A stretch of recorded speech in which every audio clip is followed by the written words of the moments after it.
So good morning, everybody. Welcome to the April 12th, 2022 meeting of the Calvert County Board of Commissioners. At this time, I would ask the Pastor Dana Robinson from Chesapeake Church in Huntingtown if he would come forth and give us an invocation.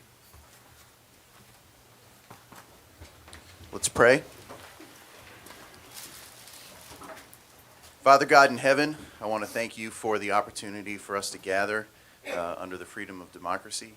And I pray that as the leaders of this community of Calvert County discuss the business of this county, I ask for protection over them and guidance and wisdom. I also ask for protection over our police and first responders as they so heroically and diligently protect us. We thank you once again for being here. May you be over this entire meeting. In Jesus' name, amen. Amen. Allegiance to the flag of the United States of America and to the republic for which it stands, one nation, under God, indivisible, with liberty and justice for all.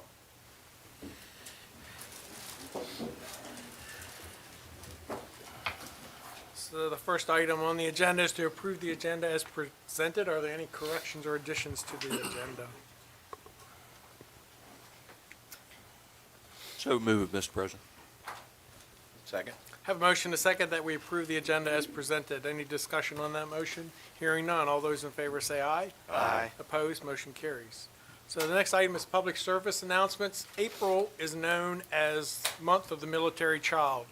So you know we have our brave men and women who give of themselves to serve in the military to protect all the freedoms that we have. But what we don't think about is the spouses and the children that are left behind, especially the children who don't understand why their mother or father is away and what they're doing. So we need to make sure we keep in our minds and prayers the children of those military individuals as they serve.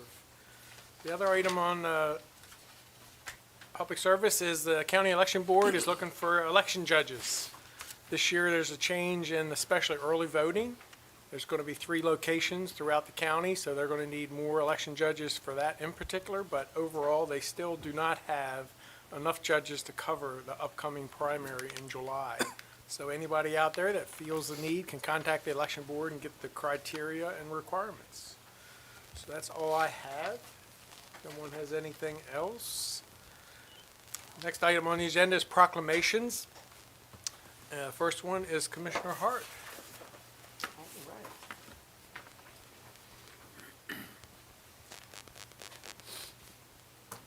Good morning, everybody. Good morning. Good. Well, I have a very special one today. Miss Evans, would you like to come on up? She's very shy. Yeah. How are you this morning? Well, this has been a long road, huh? Look at you. You want to bring your family up here with us? Let's, yeah. Come on. Everybody want to come on up? Sheriff?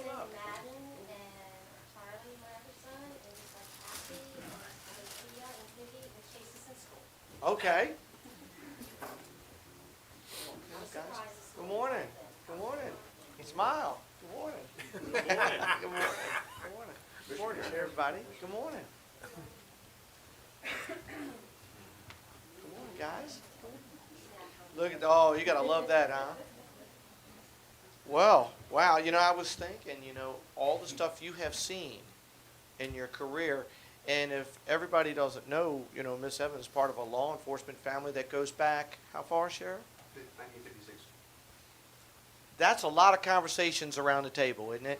You know, I know, you know, when and law enforcement is such a family, you see it like with fire departments and stuff where it's, you know, from grandfather to father, you know, to where, and you guys have done all of it. You know, and it's really, when I kept thinking about you, it's more so it's a family, you know, and I see, you know, the pictures, you guys do so much as a family, so much together, and the worry that must be as well, you know, like with Lexi, I have to block it out, I have to act like she works a cruise ship or something like that, you know what I mean, it's just, you know, it's, It's definitely a cruise ship down there. yeah, and you guys know, I have always felt that is the hardest job in Calvert County, bar none. You know, it's a very difficult job. It's so important. In fact, like even talking with the health officer today with the opiate problem they had, and he said, you know, some of the success that we're seeing is because of the rehabilitation that happens down at the correctional facility of, and they come in, and the work that everybody does there, so when they come out, you don't see them again. And it's so impactful. You are going to be very, very, very missed. There's a lot of knowledge that you carry with you, a lot of calmness, a lot of, hey, been there, see, relax, So, got this proclamation. It doesn't even touch 22 years of service. And honestly, we thank you very, very much. And it says, whereas Susan D. Evans, Office Specialist 2 at Calvert County Detention Center, will retire on April 15th, 2022, after serving Calvert County with 22 years of dedicated service. And whereas Susan began her successful career in public safety as an Office Assistant 2 on June 8th, 2000, she was promoted to the Office Specialist 1 in 2001 and Office Specialist 2 on July 14, 2008. And whereas Susan's highly dedicated service contributions have been demonstrated with outstanding pride throughout her stellar career with the Calvert County Sheriff's Department, Corrections Bureau, where she consistently improved administrative functions in areas of accountability, efficiency, better work practices. As a supervisor, she made it a personal goal to train, develop, and manage staff who understand the entire operation and are focused on a mission to provide the best customer service and professionalism. And whereas she is greatly appreciated for her strong ethics, outstanding work knowledge, pursuit of perfection at every task. Susan's skills in accounting and record keeping are impeccable, and her accuracy performing job tasks is without reproach. And whereas Susan has maintained the highest level of commitment, morality, loyalty throughout her career, always striving to put the agency first as a supervisor and a public servant. And whereas the Board of County Commissioners present this proclamation as a tribute to Susan D. Evans, who has willingly served Calvert County in the Corrections Bureau. Now therefore be it proclaimed by the Board of County Commissioners of Calvert County that congratulations are hereby extended to Susan D. Evans on her retirement after 22 years of dedicated and commendable public service. Be it further proclaimed that the Board of County Commissioners of Calvert County joins her with her family and friends to extend her best wishes on a healthy, happy retirement, given under our hands and sealed this 12th day of April 22nd, signed by all 5 commissioners.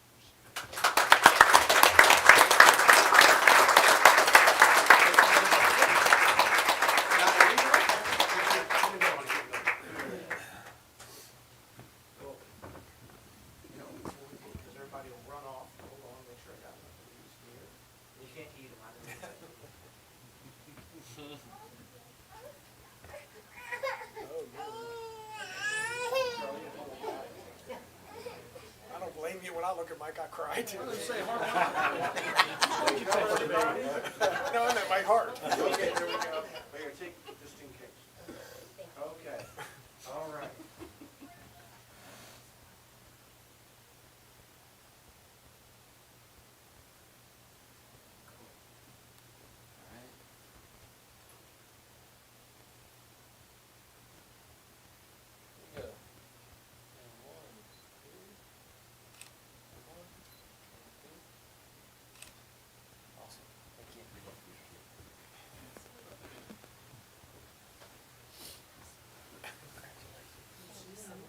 Congratulations, Susan.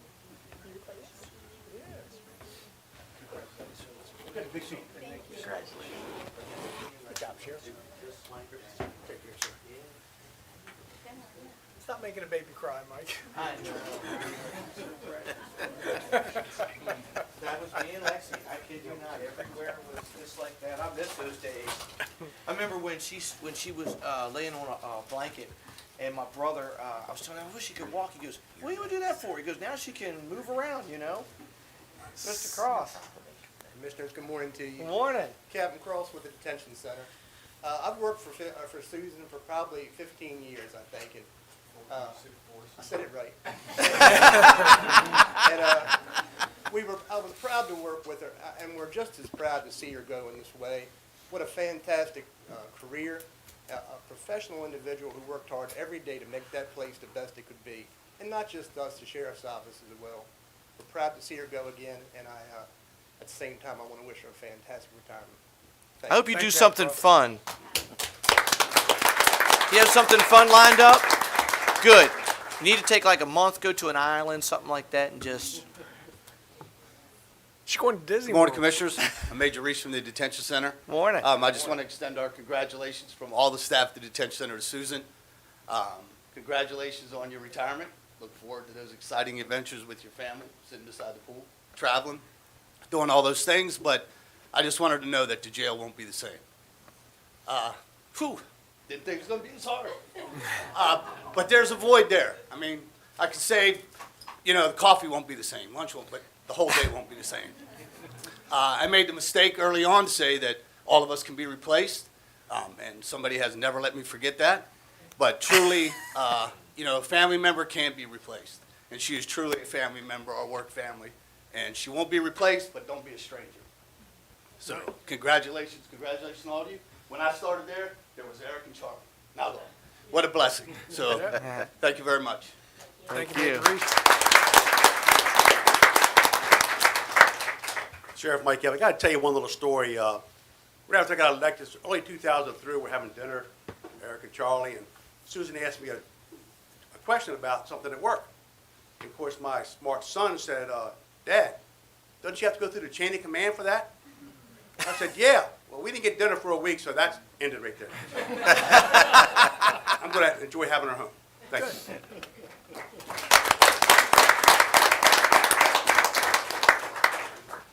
So Susan, just again, on behalf of all of us and the citizens of Calvert County, thank you for your service.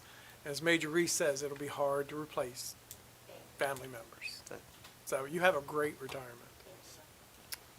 So the next item on the agenda is another proclamation. Commissioner Weems. Yes, sir.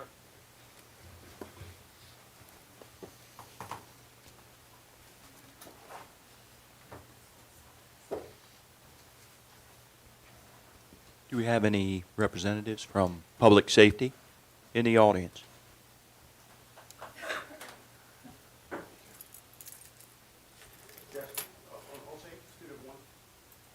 So you have another one, Sheriff. Yep.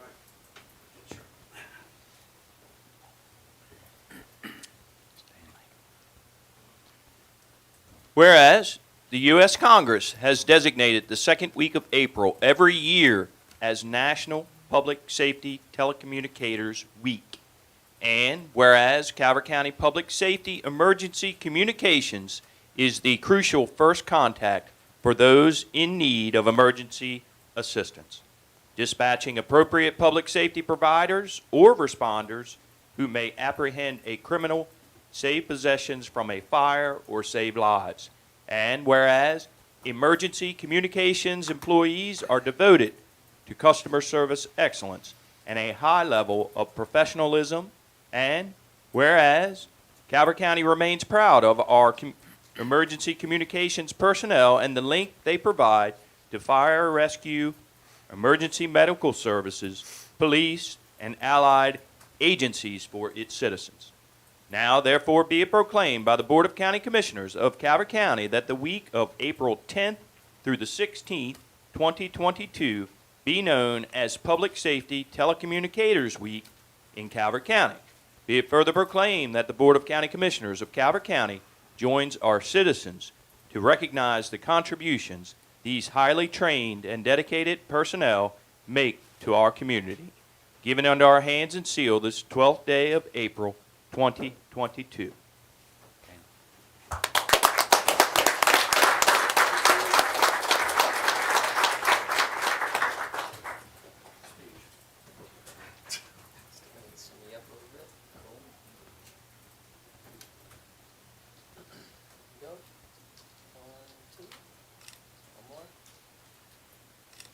Awesome. Thank you. You was talking to work, you get up here and you can't even have saved.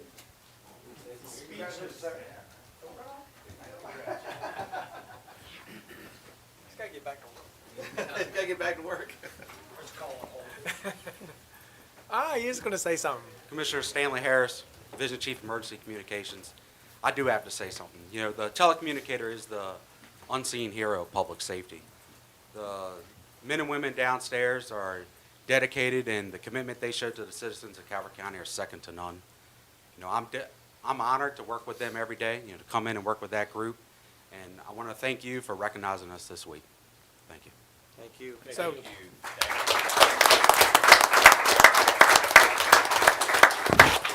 so, you know, Stanley's absolutely right.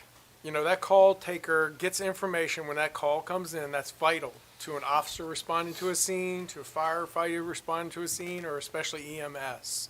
So those call takers, that's that first chain in that process. That's vitally important so that those individuals have the information that they need before they arrive on the scene so they know what they're getting into. So we can't thank those individuals enough. Next item on the agenda is another proclamation. Commissioner McConkey. Now the sheriff's up. Good morning. Morning. Good morning. Any and all. Yeah, any and all. Don't be shy. Hey, how are you? But then we want you in the spotlight. All right, so we have another proclamation here. Whereas the U.S. Congress has designated the second week of April every year as National Public Safety Telecommunicators Week. And whereas Calvert County Sheriff's Office communications operators provide emergency assistance to citizens and public safety responders. And whereas communications operators are devoted to customer service excellence and the highest level of professionalism. And whereas Calvert County remains proud of our Sheriff's Office communications operators for efforts they put forth daily to provide the most critical link to law enforcement and allied agencies for its citizens. Now therefore be it proclaimed by the Board of County Commissioners of Calvert County that the week of April 10th through the 16th of 2022 be known as Public Safety Telecommunicators Week in Calvert County. Be it further proclaimed that the Board of County Commissioners of Calvert County joins our citizens to recognize the contributions these highly trained and dedicated personnel make to our community. Given under our hands and seals this 12th day of April 2022.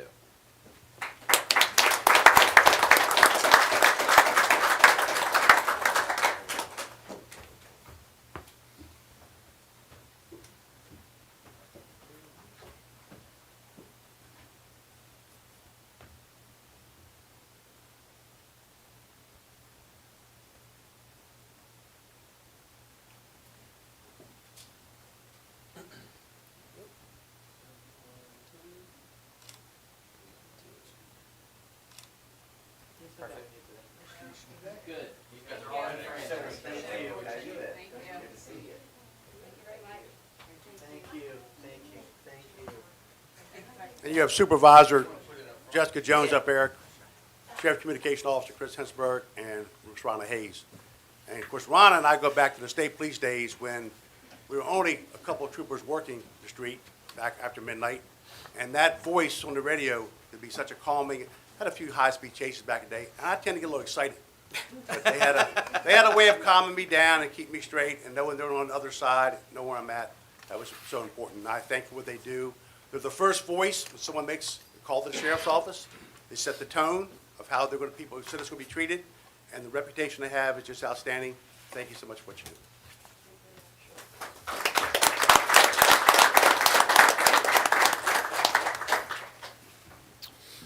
So last but not least, Commissioner Gadway.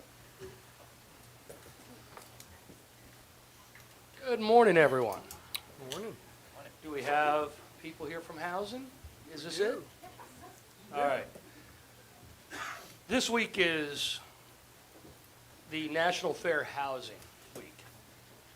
I've had the honor and privilege of, in a very, very small way, helping provide housing and or affordable housing to people for a decade and a half. We take great pride in it.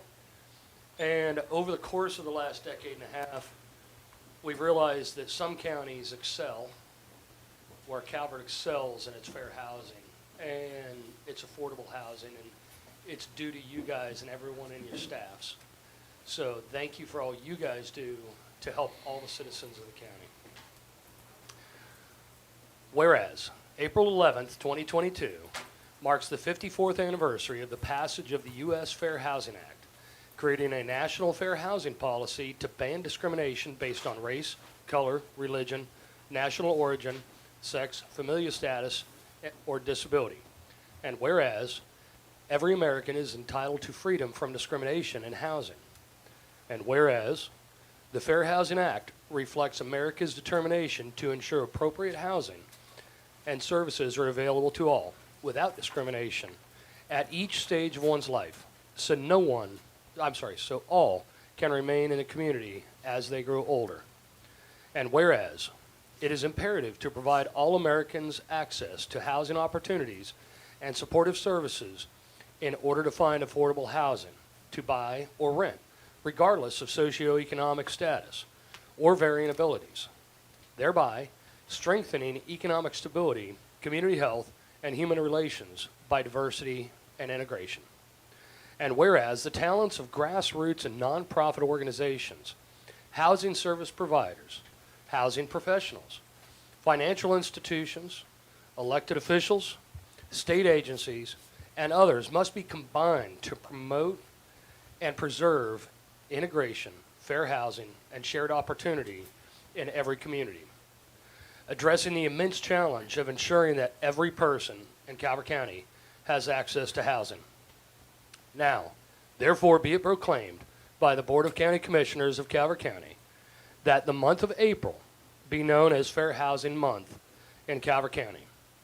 Be it further proclaimed that all citizens are urged to celebrate the value of harmonious and diverse communities of neighbors and support the goal of equal housing opportunities for all people. Given under our hands and seal this 5th day of April, 2022, signed by all 5 commissioners. Thank you very much for all you guys do. The amount of impact that you have is amazing. So if you could please share a word. Jennifer Moreland, Director of Community Resources for Calvert County Government.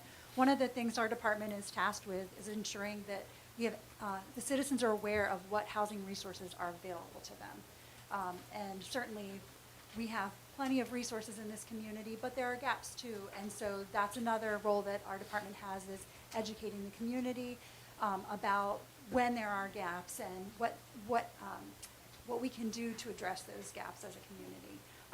Michelle Rivas joins us from the Housing Authority of Calvert County because she is the program administrator for the Housing Choice Voucher Program.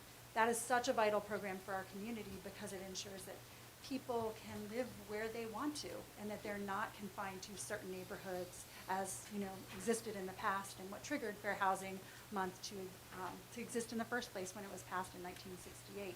Prior to that, we were seeing neighborhoods with minorities that didn't have adequate access to resources, to schools. They were farther away from where resources were.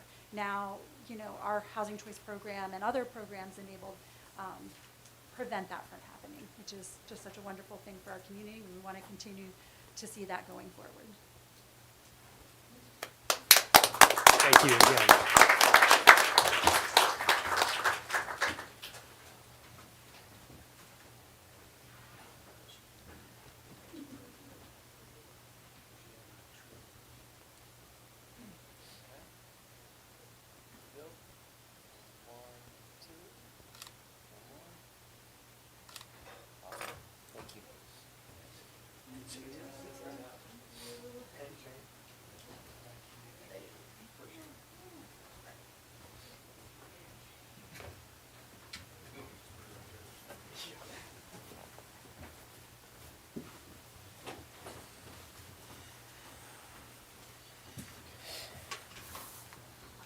So I'll just take a minute to put a plug out. If you have any needs, you can reach out to Director Moreland. She has lots of resources.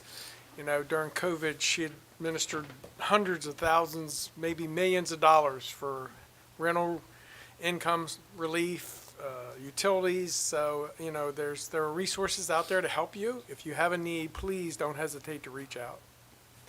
So the next item on the agenda is an award for our team excellence. Ms. Ptolemy. Good morning, Commissioners. Good morning. Ladies and gentlemen. Really good segue from Jennifer Moreland and what we are doing for the community.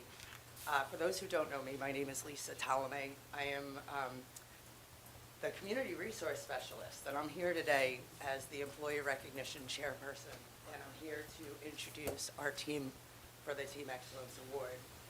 Just a little background, Team Excellence Awards acknowledges employees who have excelled in a group setting, displaying cooperation and teamwork in support of a common goal or project, which has produced exemplary results, as this team certainly has. And today, the ERC would like to recognize the COVID Relief Business and Nonprofit Grants Team.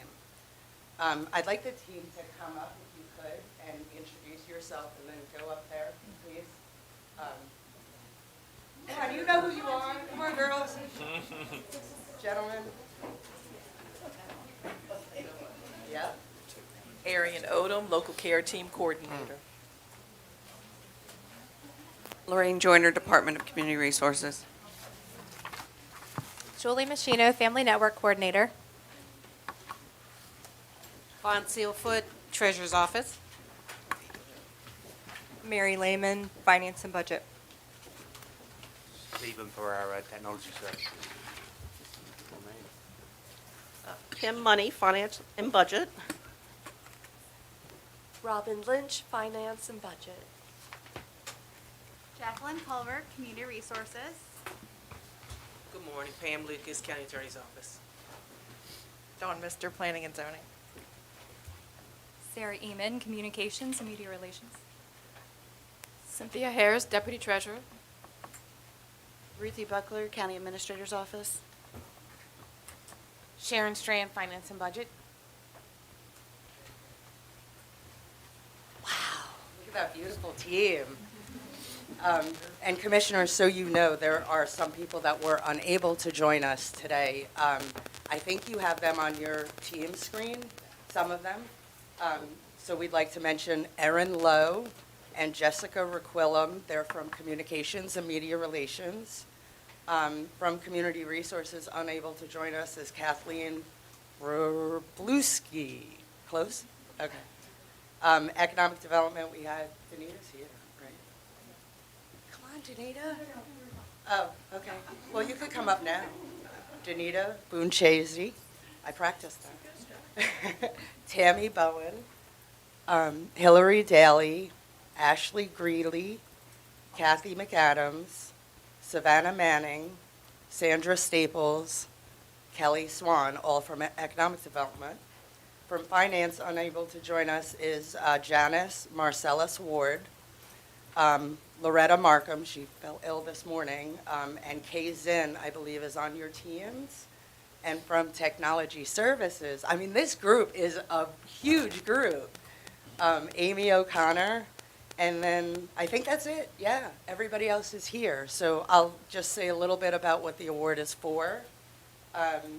From June of 2020 through October of 21, Economic Development and Community Resources, with the support of other departments, took on an unprecedented and monumental task of organizing, administering, and tracking over $3.6 million in grant funding to support Calvert County businesses and nonprofits as they weathered the economic challenges resulting from the COVID pandemic. 12 rounds of grants were, of grant funding was distributed to 518 allotments to support businesses, business owners, and nonprofits. Working as a team, staff from Economic Development, Community Resources, Finance and Budget, Communications and Media Relations, Technology Services, Planning and Zoning, and the County Attorney and Treasurer's offices developed a grant application and fine-tuned the process for grant review and award processing. Economic Development and Community Resources staff provided additional support to businesses and nonprofits to help address general concerns, provide advice and support, answer questions, and seek innovative solutions to these unprecedented challenges. Responding to inquiries with care and concern while maintaining the same high level of customer service, also addressing their daily tasks pre-COVID. Commissioners, this is an extraordinary group effort that had so many moving parts in each department, and the co-workers within them all contributed to ensure that this moved along like a fine oiled piece of machinery, and a powerful example of how much we can accomplish with coordinated, collaborated, interdepartmental effort. The ERC is delighted to join the Board of County Commissioners in recognizing these exceptional coworkers for assisting our local businesses and nonprofits to not only survive, but to thrive during this once-in-a-lifetime pandemic. As you know, Commissioners, some of you own a business, you know how hard it is to run a successful business. And you know, adding the challenge and the additional complications of a pandemic, our team did their best to provide security, help businesses and nonprofits ride this storm, which can be equated to a tsunami. We thank this team for their extraordinary efforts and demonstrating what we all know, that Calvert County is an awesome place to live and work. Thank you, Commissioners, for your continued support of the Employee Recognition Committee and for partnering with us to recognize Calvert County's truly remarkable workforce. Thank you all very much.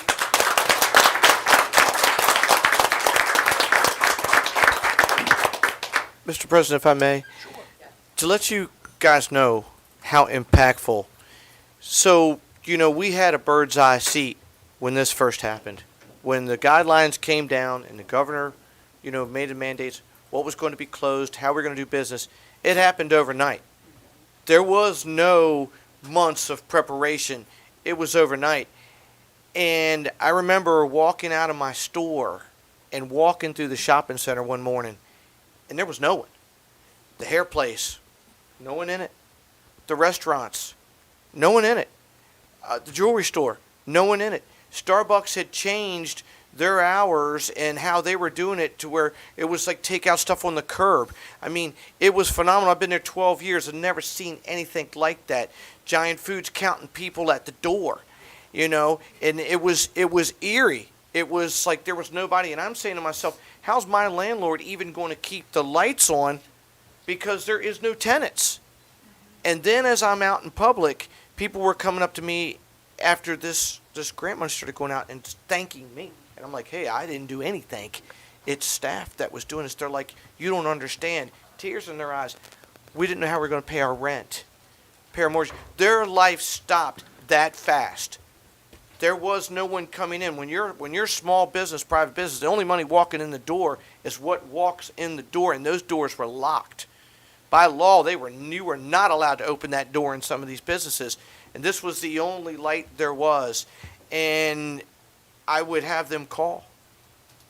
And instantly, you guys were on it. I mean, they didn't have time to wait because their bills were due. It was literally food to go to the grocery store. I mean, it sounds like I'm not over-exaggerating it. Overnight, they had no paycheck. And, you know, if you think about the timing, this was around mid-March. I want to say is when, well, in small business, you know, especially any type of retail, you do business up to New Year's Eve, and you do nothing till April. Especially in a seasonal area, there's no tourists coming down, so nothing. So it's already the lean times. There already wasn't anything. So you guys were just incredible. And I mean, this county, when it looks back, will always owe the efforts that you did. There's a lot of individuals you touched, and thank you.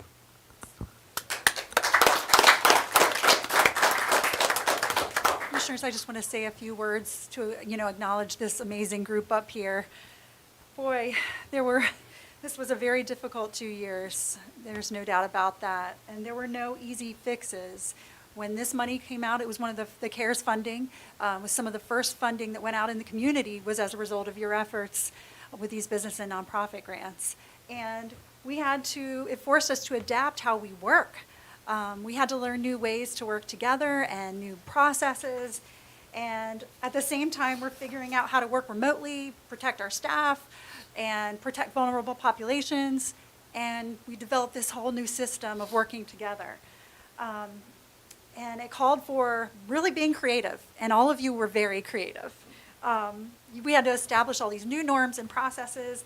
And we had to stay energized about it because this was above and beyond our day-to-day. And you did. And I'm so grateful. And I just want to share a couple of successes from the nonprofit grants. And I know Danita's going to talk about the business grants, but just so you know what your efforts really meant. Just a few highlights from our last grant that we gave out. Christmas in April had adequate support to help 41 vulnerable households with needed home repairs, even with all those construction costs that went up because of this grant funding. Community ministries could adapt to serve citizens remotely and assist 13 additional clients with renter utility payments. Again, this was early on. We didn't have all that emergency rental assistance program funding. So to be able to have some of that funding early on meant so much. Maryland Diaper Bank funding provided 30,000 diapers to help families that reached out for assistance at food pantries, the Judy Centers, and homeless shelters. We had a lot of people out of work, and diapers are essential.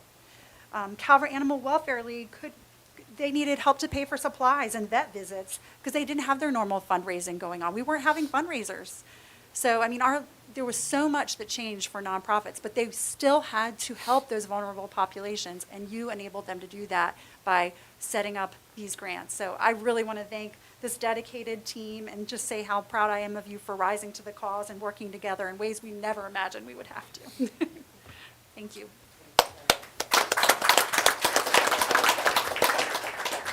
I think everything that needs to be said pretty much has been said so far. I've been doing economic development, working with businesses for over 25 years now, and one of the most common questions we always had was, can I get some free money to run my business? And the answer was always, no, nobody's going to give you any free money to run your business until 2020.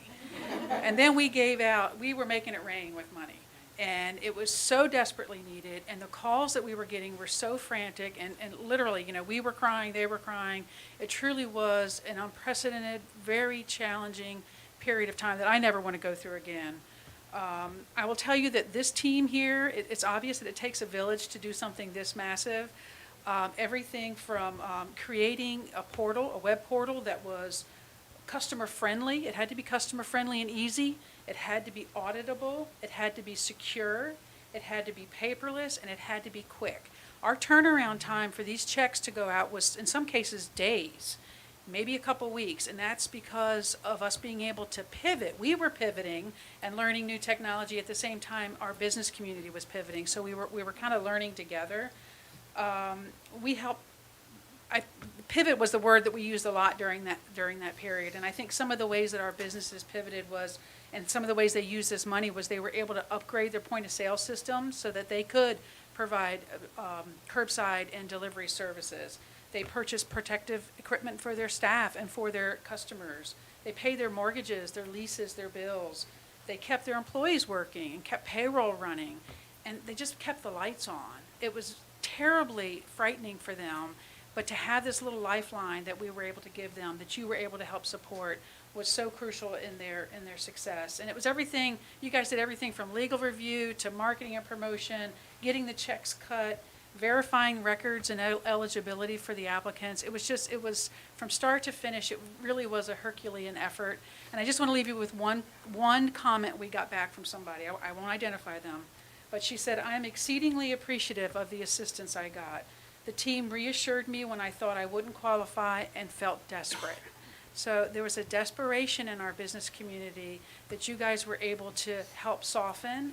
And I think the strength of our economy right now today, 2 years later, to the day almost, is evident of that. Our economy is strong, our people are working, our businesses are succeeding, and that is in large part because you helped them get through that crisis. So thank you.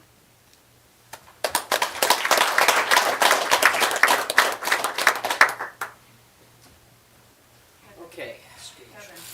Yes. Of course, yes, absolutely.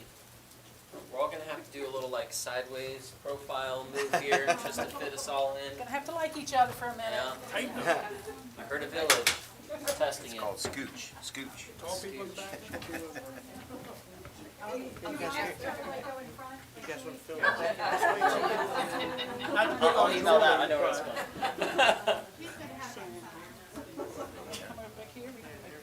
That's a good little strap down. The main thing is if you can see the lens, it can see you, so I see everyone's face so far. Okay. Here we go. 1, 2, one more.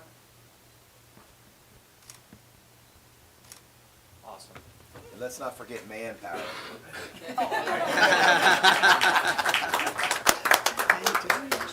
Thank y'all very much. I think he's a little outnumbered.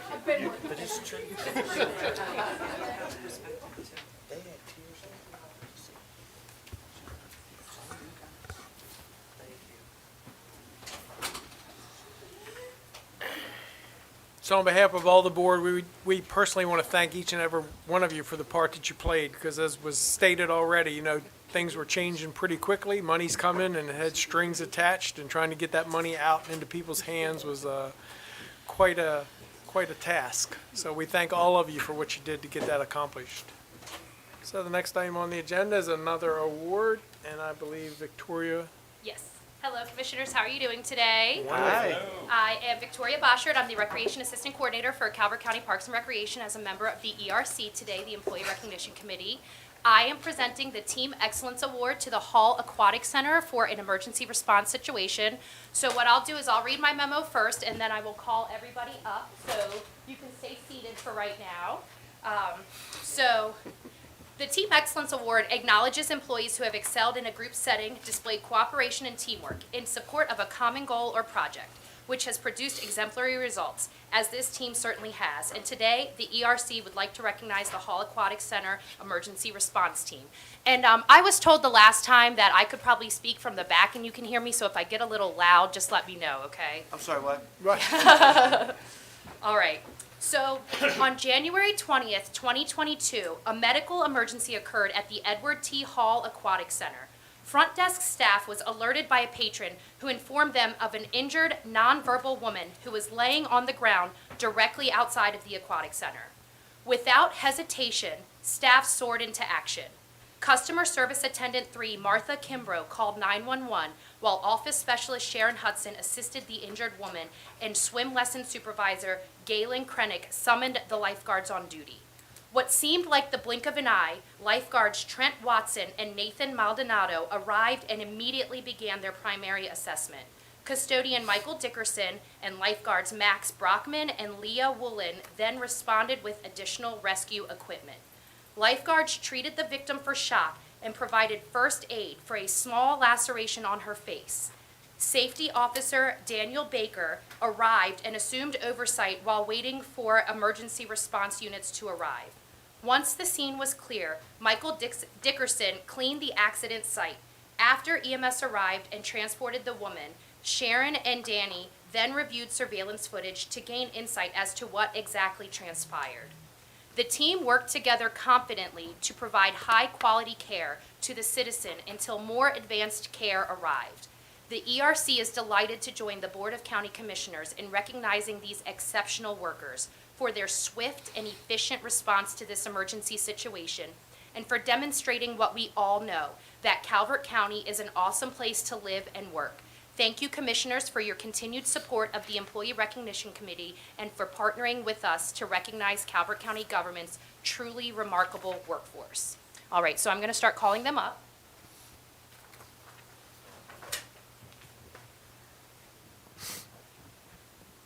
I'm going to turn it this way so I can speak to them. We have Daniel Baker, if you'd like to come up, and then if you want to go to the front.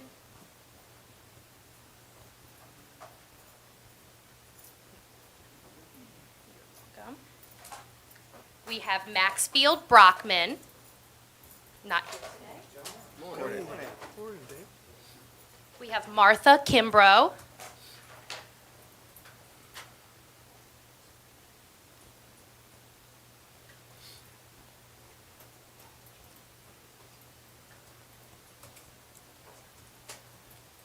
Michael Dickerson.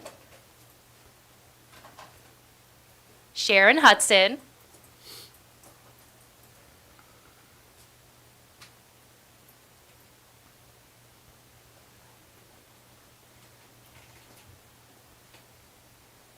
We have Trent Watson. Leah Woolen. Galen Krennick. Michael Lipperini. And Nathan Maldonado.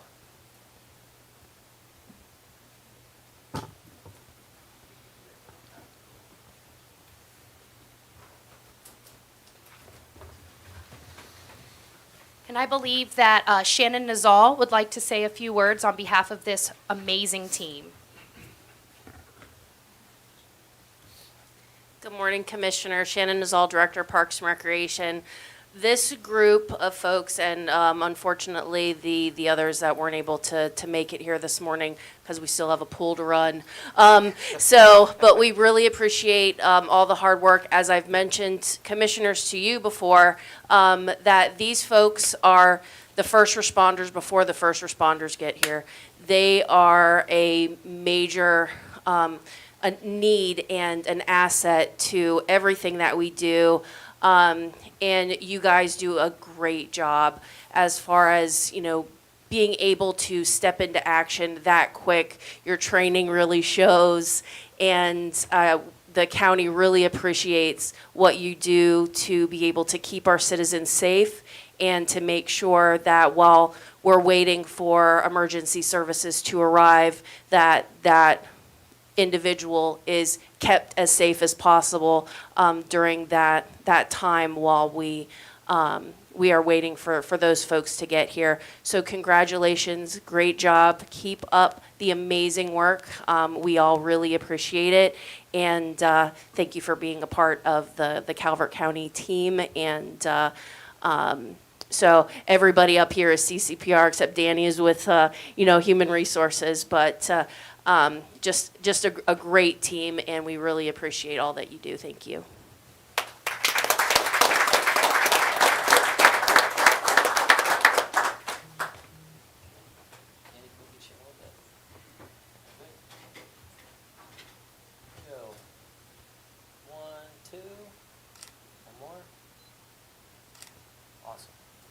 Thank you all for what you did. Thank you. Good seeing you, sir.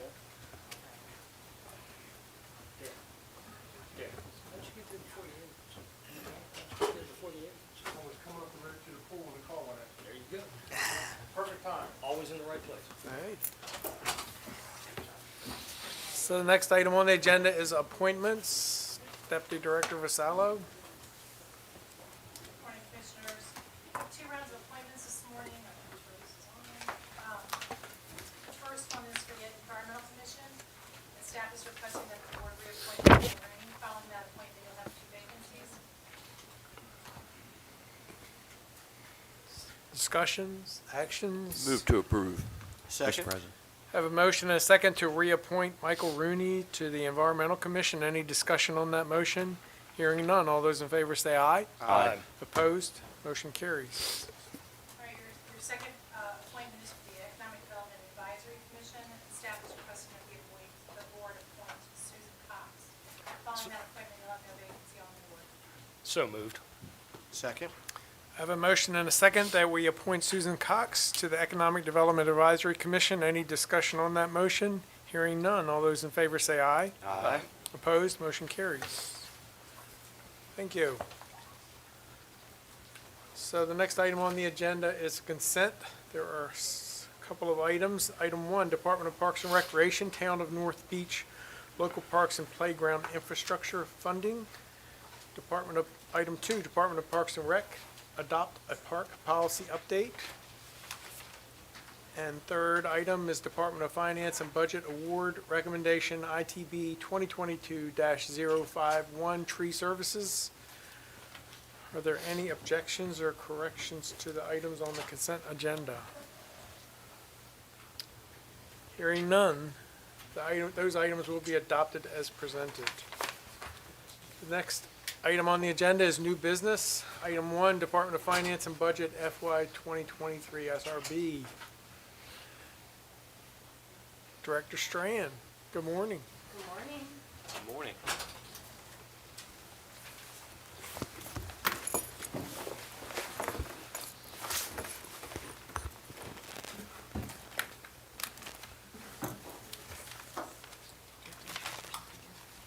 Good morning, Commissioners. I'm Sharon Strand, the Director of Finance and Budget. Good morning, Commissioners. Beth Richmond, Deputy Director of Finance and Budget. I will read the memo before we get to the presentation. Background. The annual budget process progresses in 3 phases. The first phase is the staff recommended budget, or SRB. The Department of Finance and Budget held a public hearing on March 22nd to present and receive public comment on the county staff recommended budget for fiscal year 2023. Phase 1 is complete. Phase 2, the Commissioner's budget, is scheduled for a public hearing on May 17th, 2022. Discussion. Staff presented new staffing and new initiatives for inclusion into the Commissioner's budget during the April 5th, 2022 Board of County Commissioners meeting, and with the board's direction, added $797,222 in expenses. This presentation is for the remainder of the new initiatives relating to Sheriff's Office, Detention Center, and County Employees Market Adjustment, and the funding for the Board of Education. To facilitate this discussion, the staff has prepared a presentation. Fiscal impact is to be determined. It's based on the BOCC direction. Conclusion recommendation. Staff seeks the BOCC's guidance on items to be included or excluded in order to finalize the Commissioner's budget.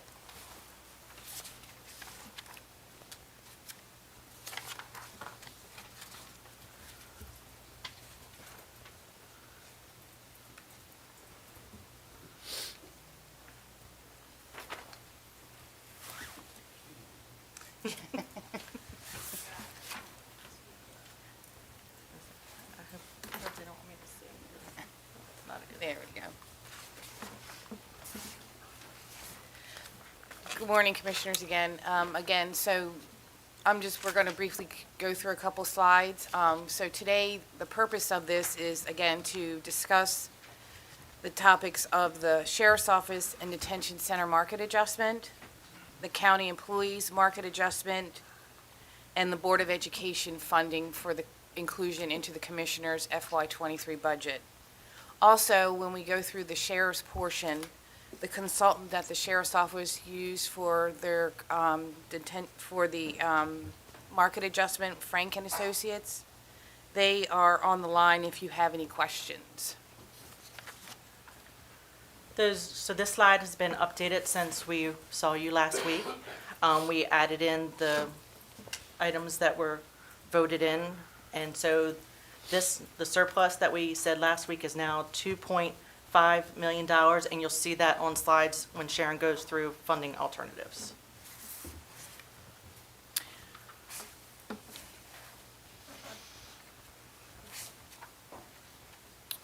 All right, so I'm going to briefly go through this slide, and we do have Laura Kent here from the Sheriff's Office. She's the fiscal officer. If you have any additional questions on the Sheriff's Office and Detention Center market adjustment. So we split it out in between the salaries and the benefits for the sworn deputies for the Sheriff's Office, which is labeled SO, and for the Detention Center, which is labeled DC. And then this does include the 4% COLA that has been included in the Commissioner's budget.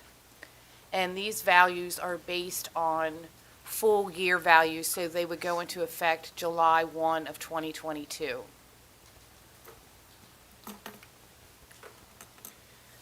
This slide represents a couple different options. So if you decided to fund it half year, meaning the first increase would go into effect on January 1st, 2023, and then the second half, which would be a full year, would go into effect July 1 of 2023. So it breaks it up into 2 fiscal years. Or there's an option in there that is just for the 1 year implementation, and that would go into effect July 1 of 2022. And that would be the full 2.5 million. So Sharon, you have in there, you've already calculated a COLA of 2.5 for 24? So it's really 4% COLA.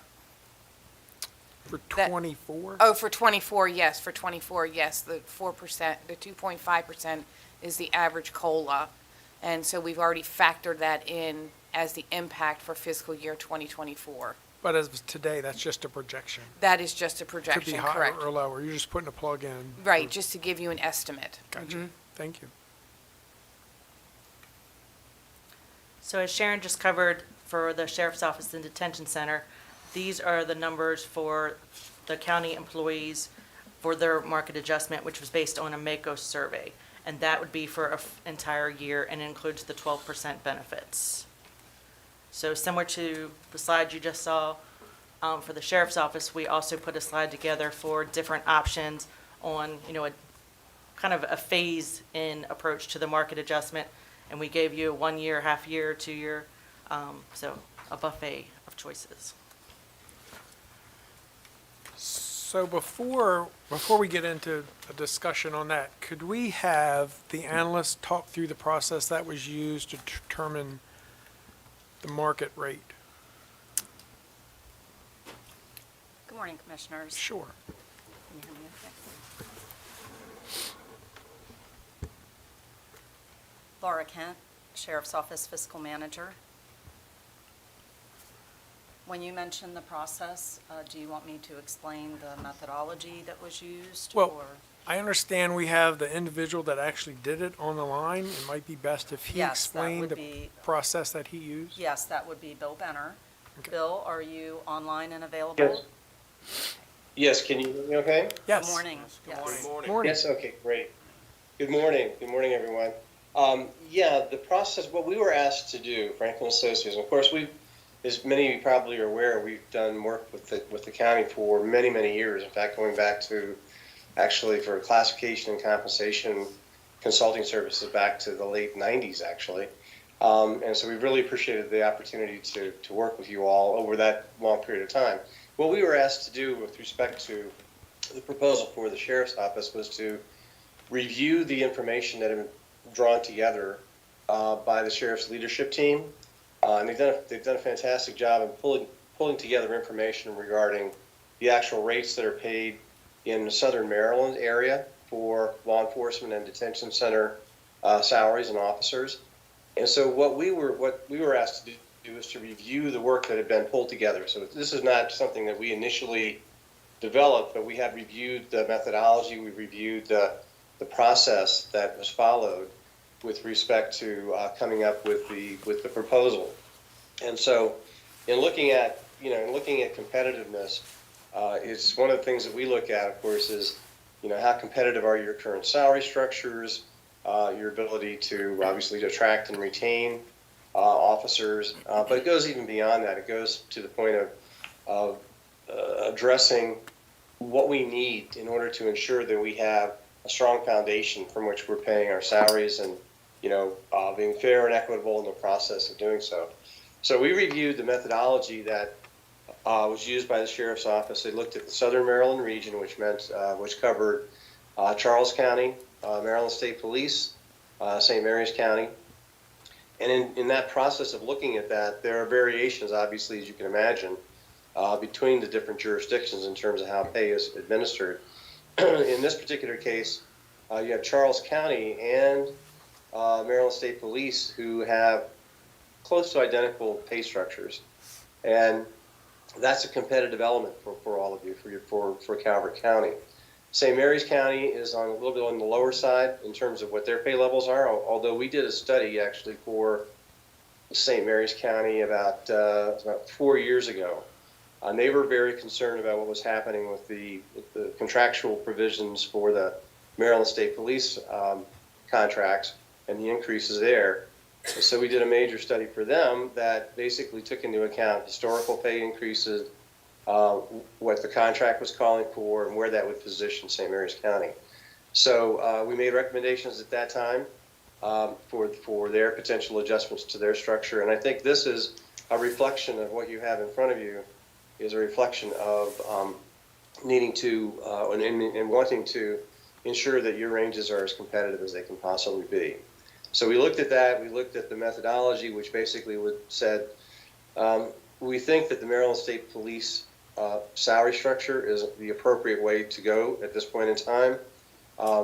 Charles County, for the most part, has adopted their structure, with the exception they have a couple officer ranks that are not in the MSP structure, but nonetheless, Charles County has adopted the same step structure, if you will, that MSP has. And so in looking at that, it seemed to make sense, and we certainly support this from a standpoint of an outside consultant's review, to adopting that structure for the law enforcement officers, and then also establishing for the detention center. There's currently a relationship between the two sets of sort of salary steps, if you will, by grade, by rank, that apply. And so what the Sheriff's Office looked at several different options, clearly.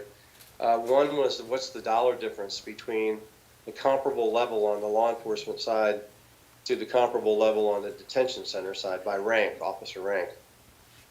And with that kind of a comparison, they identified what's the current dollar difference and essentially applied that same dollar difference in establishing the correctional officer's salary, recommended, proposed salary structure. So it maintains a certain symmetry between the two groups, if you will, with law enforcement typically being higher, of course, than the detention center side. That's typically what we see in the marketplace.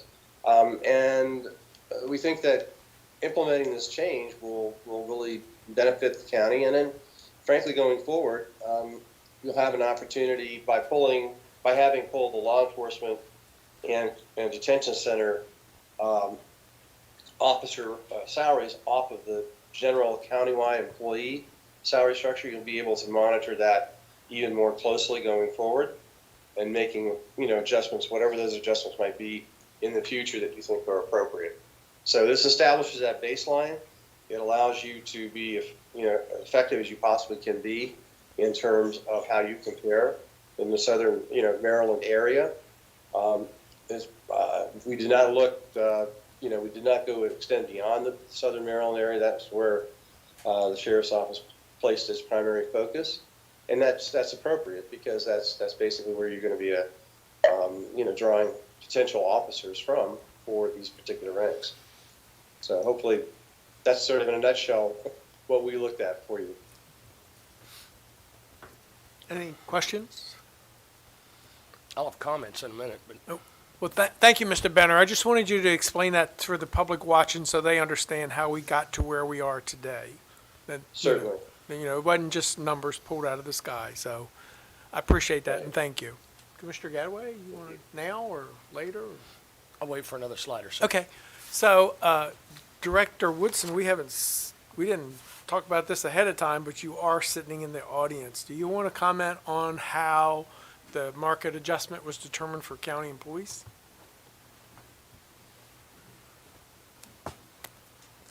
Good morning, Commissioners. Melanie Woodson, Human Resources Director. So there is a 17% number that's being used, and that number has come from salaries from Charles and St. Mary's County. And what we did was we looked at the minimum and the median salary for almost every position in county government and determined what that delta was. And on average, we are 17% behind Charles and St. Mary's. So the consultant then, according to Laura, the consultant looked at that 17% number and verified that they do agree with that number that we established. No, but as of when we reach July, there'll be 20%. Am I correct? It depends on what COLA is given in Charles and St. Mary's. I think what they are proposing to give, I think it'll be 20% come July. So potentially it could be. Right. So was it the same, you mentioned a consultant, was it the same consultant, Mr. Benner, that did that? Yes. William Benner did review the MACO study, and his percentage was very close. I think he was at 17.8%, and we were at 17%, so he was able to confirm for us. Questions or comments to Director Woodson? So once again, I just want the public to understand how we came to these numbers, because it is significant. But just so everybody out there understands why we are where we are and why we're doing what we're doing, or trying to do what we're trying to do in this budget process. Thank you, Director Woodson. Thank you. Commissioner Gadway? I'd like to just interject something real quick. As the new guy on the block, I've been here a total of 8 months. About 4 months ago, a presentation was made to us, and I had to actually ask when somebody said, was talking about steps, I had to ask, what's a step? And as I'm learning everything, I realized that where we are today did not happen overnight. This has occurred over the last decade, 2 decades, and it's just been a little bit here and a little bit there. I hear years and years ago, they said, well, we need to balance the budget, and so let's just make sure we don't give out COLAs. And it's things like that that have brought us to this point. We're in a perfect storm where we are right now, where we see we can't get employees in so many different departments. Parks and Rec, 140 employees short. We need to do something as a county to be a competitive employer across the board. I am extremely happy that we started this project last fall. I'm even more happy that we're pursuing this, and through the crucial budget time that we're in right now, I'm happy that we're looking in order to try and make sure that we can get things as right as we can get. So I want to commend everybody for taking part in this and understanding how important proper remuneration and compensation is. So thank you. Thank you, Mr. Gadway. So before we get into Board of Education, why don't we go ahead and get this part wrapped up? So what we have on slide 7 are proposals of how we implement this market adjustments. Yes, and we can skip over slide 8. That's the Board of Education. We can skip to slide 10. So this is if you wanted to consider doing a half-year funding, how we could go about paying for it. So it gives you different options 1 through 5. And it's for paying for both half-year implementation, which would be January 1 of 2023, for both the Sheriff's Office, the Detention Center market adjustment, and the county employees market adjustment. Sharon, I guess what concerns me is we're getting ready to go through an election season, and new commissioners could come in and undo whatever you're proposing for 2023. That's concerning to me. So is there any way that we could do some type of a MOU to guarantee that this will be in place, that it can't be undone? No. 3 rule the day. No. 3 can undo anything at any given time. Yeah, see, that's my problem. So this is this option, this slide 10 is a half-year option. Now, if we go to slide 11, this would be the full year option, so this would go into base for FY24. And this would make this would be the safest proposal out there to do the full year in order to make sure that everybody gets what they need to get. And even if you did the January 1st, it still goes into base. It's just saying we're only going to pay for half a year in 23, but it will go into base for a full year in 24. So both options will allow these items to go into base for the market adjustments, base salaries. But there's nothing we can do to guarantee anything that we do. You know, we can implement this budget, and a new board could come in December and say, wait a minute, we don't like what they just did. And they could change 23. So that's the unfortunate part of government. You know, you can't tie the hands of any future board. So it's a risk. Even if we said we did it all right now, there's still that risk. So that's just the nature of this beast that we all live in. And for me, it's just finding the money to do full implementation July 1. That's a big bite out of this budget. It is. So we have a couple, if we wanted to consider doing it July 1, here are 5 different options that we could use to fund both the Sheriff's Office and the Detention Center and the county employees market adjustment. Would you like me to go individually through each option, or? So you might as well. Okay, so the first option, and with all the options on this screen, is we did put some money aside into the HEB, which is the Harriet Elizabeth Brown Community Center of PAGO, which is county-funded money, non-debt money, cash, in other words. And then we could use that, we could pull that from that project. We can do single-line expense reduction of $2 million, and then the health insurance reserve of $3 million. The health insurance reserve is a refund that the county gets from our insurance company annually, hopefully each October. Now, this is due to our employees using the plan appropriately and due to the decrease in the pharmaceuticals that they used at the, that they receive from pharmacies. And that is the biggest driver of our expenses, our health insurance expenses. So it's really due to our employees making good options and good choices. And just to be clear again, this is our share. This It is the not 80%. the employee's share of the premium. Correct. The 20% of the premium is kept in a separate account for the employees. And that's where we do the benefit holidays for the employees. Good point. The second option, again, would be pulling the money from HEB again, using the single-line expense reduction, and decreasing the Board of Education funding from the original calculation of to half of the MOE. Now, that number has changed slightly, but we could still make it work within our parameters. And we'll get to that when we go back to the Board of Education funding. The third option is, again, starting with the HEB and the single-line expense reduction, or requesting a 5% decrease in operating expenses from staff.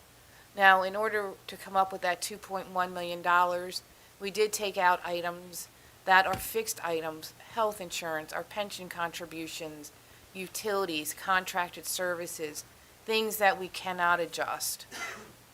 And then we could use $1 million from the health insurance reserve. Going on to option number 4, again, we would use HEB in single line expense reduction. This one is asking for a 3% operating decrease from staff, and then using $1.6 million from the health insurance reserve. Excuse me. The last option would be starting with HEB and single line expansion, and then decreasing the Board of Education funding just to MOE, instead of what we funded them right now in the staff recommended budget of the 138, but we'll get to that on another slide. So, just for clarification,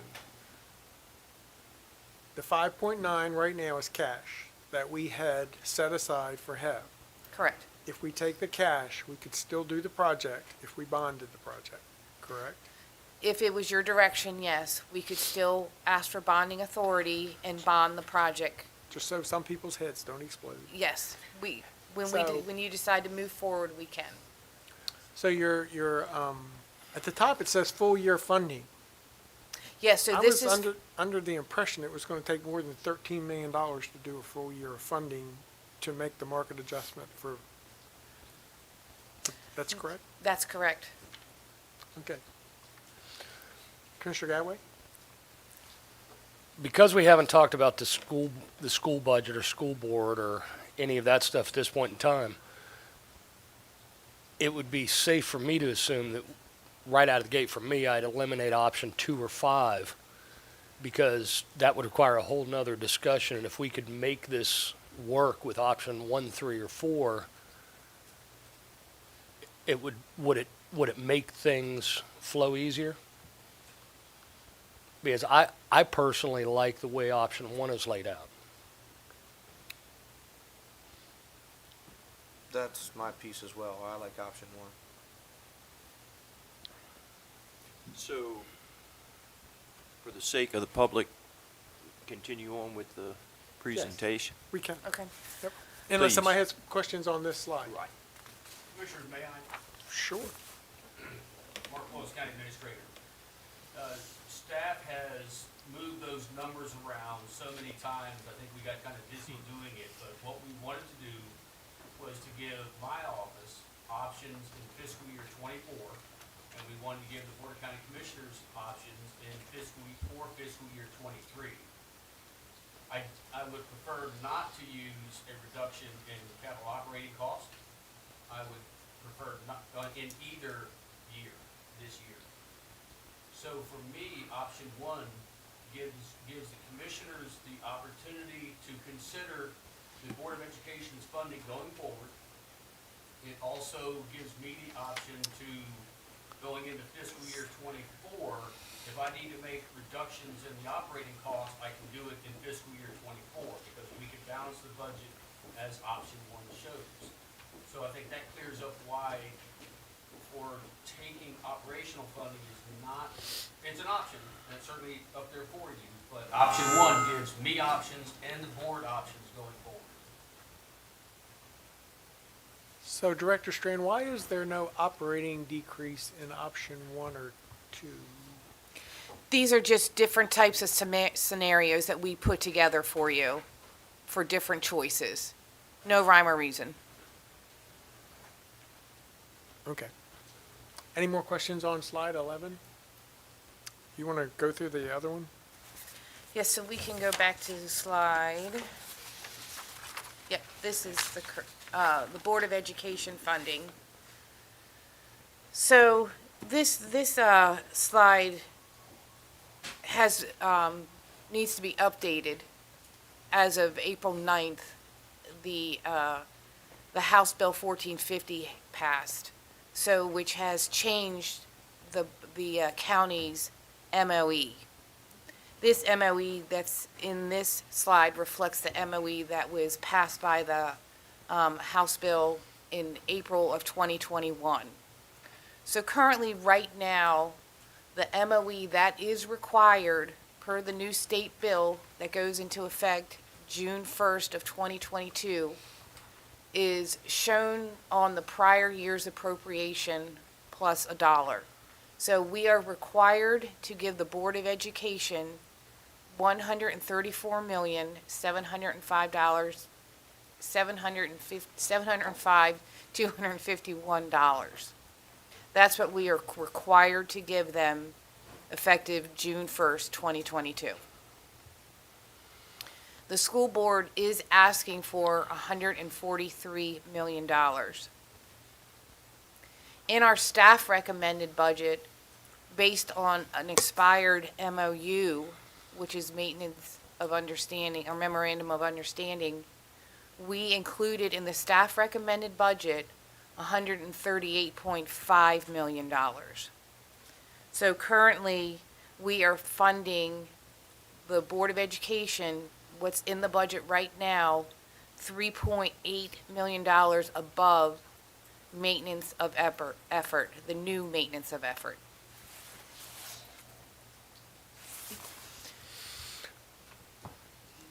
Question, or you just?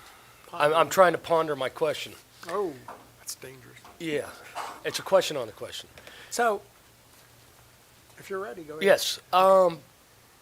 When is our next opportunity to speak to the superintendent or the Board of Ed in reference to this? Because as we are working very hard and diligent in order to make sure the county employees and the sheriff's department and the corrections all get up to a point of proper compensation, where can we get an opportunity to talk to schools about the teachers? Because obviously we have zero ability to have input on that other than how much money we give.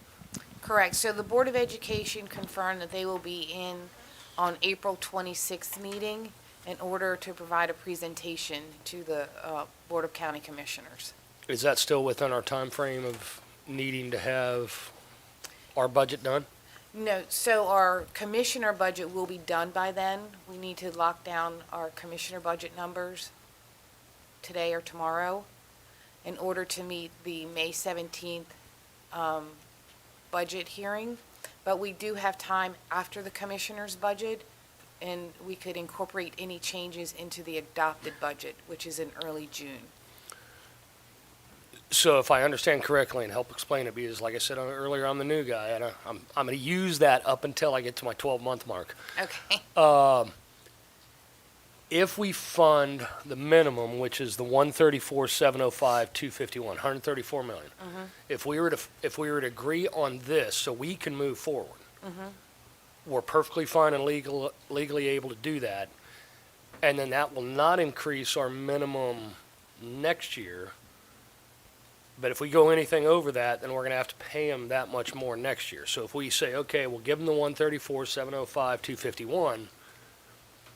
Then they come make their presentation after we've agreed to that. If we decide to give them anything additional, it can be done as a one-time payment or something. How does that work? If we give them something as a one-time, are we obligated later on that?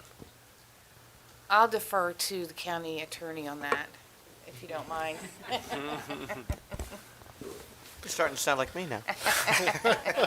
Good morning, John Norris, County Attorney. Commissioner, I think the effect of House Bill 1450 that has been enrolled is going into law, but the chapter is not yet published, so I'm reading through a lot of revisions and amendments.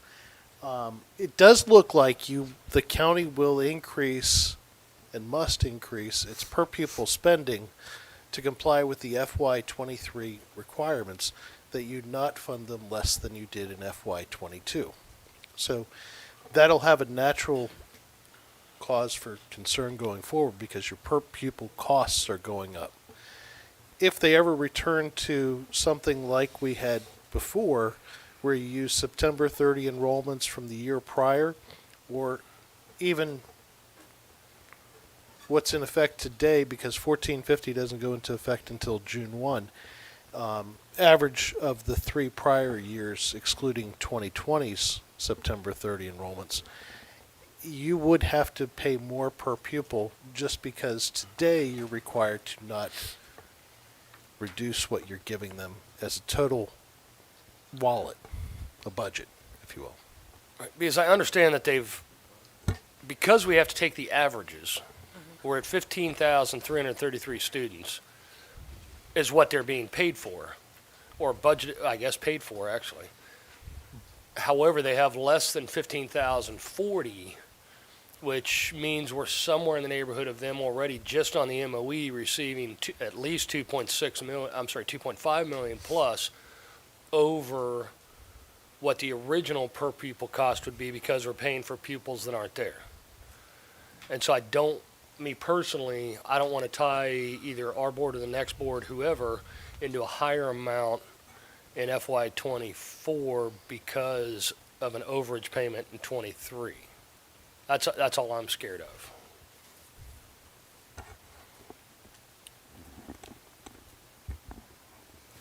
So, the only thing that bothers me is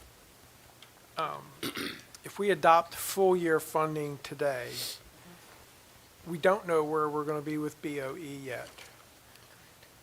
And I don't know that we've decided on new initiatives or new staffing. Have we got that all put away? Yes, correct. Okay. So we've got all that done. The only lingering factor out there is BOE. And if we adopted a BOE budget that was above what you have projected in option 1 on either table, we'd have to find that additional money somewhere. If you used one of those options that reduce the BOE, maintenance of effort, then yes, we would have to find that money somewhere. And that was option 4 or 5. No, I'm sorry, hang on. I was looking at the wrong table. That's option 2 And 5. or 5, right. Page 11. Right, on slide 11, option 2 or 5. Going back to my earlier comment, so if I understand it correctly, if we choose option 1, 3, or 4, we'd still be safe to be able to have that discussion with the school board, and hopefully they would be able to have the amount of money from what we'd be giving them, as well as the overage that they were above and beyond what they were expecting from Fed and state, to be able to make sure they take care of the teachers and educators right. Correct. So Just as a reminder, if you did choose any option besides option 2 and 5, we're in the staff recommended budget, we have 138 million already in Plugged the in. staff recommended budget. So that's 3.8 million above MOE right now. And you can make changes to that after the commissioner's budget, if you would like to change that amount before the budget gets adopted in early June. And I know it's a little off topic, but I just want to be maybe a little ahead of schedule on it. Certified educators, and this is a question for County Administrator, please, sir. Certified educators have to have an increase in salaries by Kerwin over the next X many years, and any salaries given to them this coming year would apply to that, correct, even though Kerwin's not fully operational yet? Sir, Mark Willis, County Administrator, any monies that we give or the Board of Education gives as of July 1st is just going to go into their base. Anything that Kerwin's going to be based on is going to be based on the future. There's a criteria. So if a salary goes up as of July 1st for our staff or for their staff, Kerwin is going to have a level above that when it finally comes out. That's going to be a future dollar amount that nobody can predict. And so I say, regardless of what we do, by July 1st, Kerwin is going to make us do something differently. We don't know what that looks like. But I know that there was a minimum 60 that was in Kerwin, and I know that there's an additional certified educators have to be 10,000 more. I didn't know where that more started from. Well, the problem is that at the rate the state's moving, that 60,000 is going to become 65,000 because they're so slow in the process. 60,000 was based on a year ago. It's probably not going to be 60,000 because it was roughly $10,000 above the 50,000 average. So by the time they get themselves squared away and pass that information to us and let us do our jobs, that number's likely to be different. I have no idea what that number's going to be. And you're in an election year, so that is a variable as well. So you're not going to be able to predict it. That's why I like option 1. It's the most flexible, and right now it allows you to proceed and get moving to the next step. Commissioners, if I may, we spoke earlier about what a future board could do. Absolutely. Future board can come in here and make all types of changes. This board can do the same thing. You can adopt option 1, and if we get into July 1st and we find out something different about how you would want to work with the school board, if you tell me to take 3% away from the operational funds, then we'll do a public hearing and we'll take 3% away from the operational funds. I have no problem doing that. This is just option 1 gives me that option in fiscal year 24, but I'm not afraid to pull the trigger sooner if I have to do it. It would just require another public hearing. So if we were to make a motion today on option 1, to adopt option 1 and push that forward, that would still allow us total freedom to do whatever we needed to do later on the 26th with the school board. Yes. And that way we can stay independent amongst, and I'm going to say the 3, which is county employees, sheriff and corrections, and schools. And in fact, sir, regardless of what you do today, you have until you adopt the budget in June officially to make changes. And then after that adoption, if you come to me in December and tell me to fix it another way, then I'm going to fix it another way. It just takes another public hearing. Mr. President, can I make a motion? Yes, sir. I'd like to make a motion that we adopt and move forward with option 1 of full year funding based on slide 11 of today's presentation, and direct staff to input those numbers for the, FY23 Commissioner's budget. that's it. I was looking for CB. I was trying to remember Commissioner's Budget 23, FY23. Thank you. Second. So I have a motion to second. Rachel, do you have that? She understood what I thought I meant. Well, that's why I want to make sure it's right, because I can't repeat what you said. It's too much. So, Rachel or John, you want to repeat what his motion Sure. is to make So sure? The motion is to take from slide 11, option 1, and incorporate that into the commissioner's recommended budget for public hearing. So it's not being adopted, you're not adopting option 1, you're asking staff to incorporate that into the commissioner's Gotcha. budget. Just want to make sure we're clear and the attorney. So I have a motion and a second to that effect on the floor. Any discussion on that motion? Hearing none. All those in favor say aye. Aye. Opposed? Motion carries. Thank you, ladies. I just want to make sure, just to clarify, that you want us to keep the 1.138 million in for the Board of Education Until we meet with them. until we meet with them on the 26th, and we'll seek your guidance at that time of how you would like it to change for the adopted budget. Just a plug. Okay, all right. Thank you. Thank you. Thank you. But yeah. I should just take a moment, if it's okay, to thank the commissioners and thank the county administrator's office, Human Resources and Finance and Budget for working through this process with us. I also wanted to thank William Benner and Michael Frank. They have worked very diligently with us on our time constraints and the changes that we've put in front of them. So I just wanted to extend our gratitude. Thank you. And I would like to also echo that back to you, back to Tommy Phelps, back to McDowell. I thought I saw him there. Oh, there you are. Thank you for the times and the conversations we've had in reference to this as well.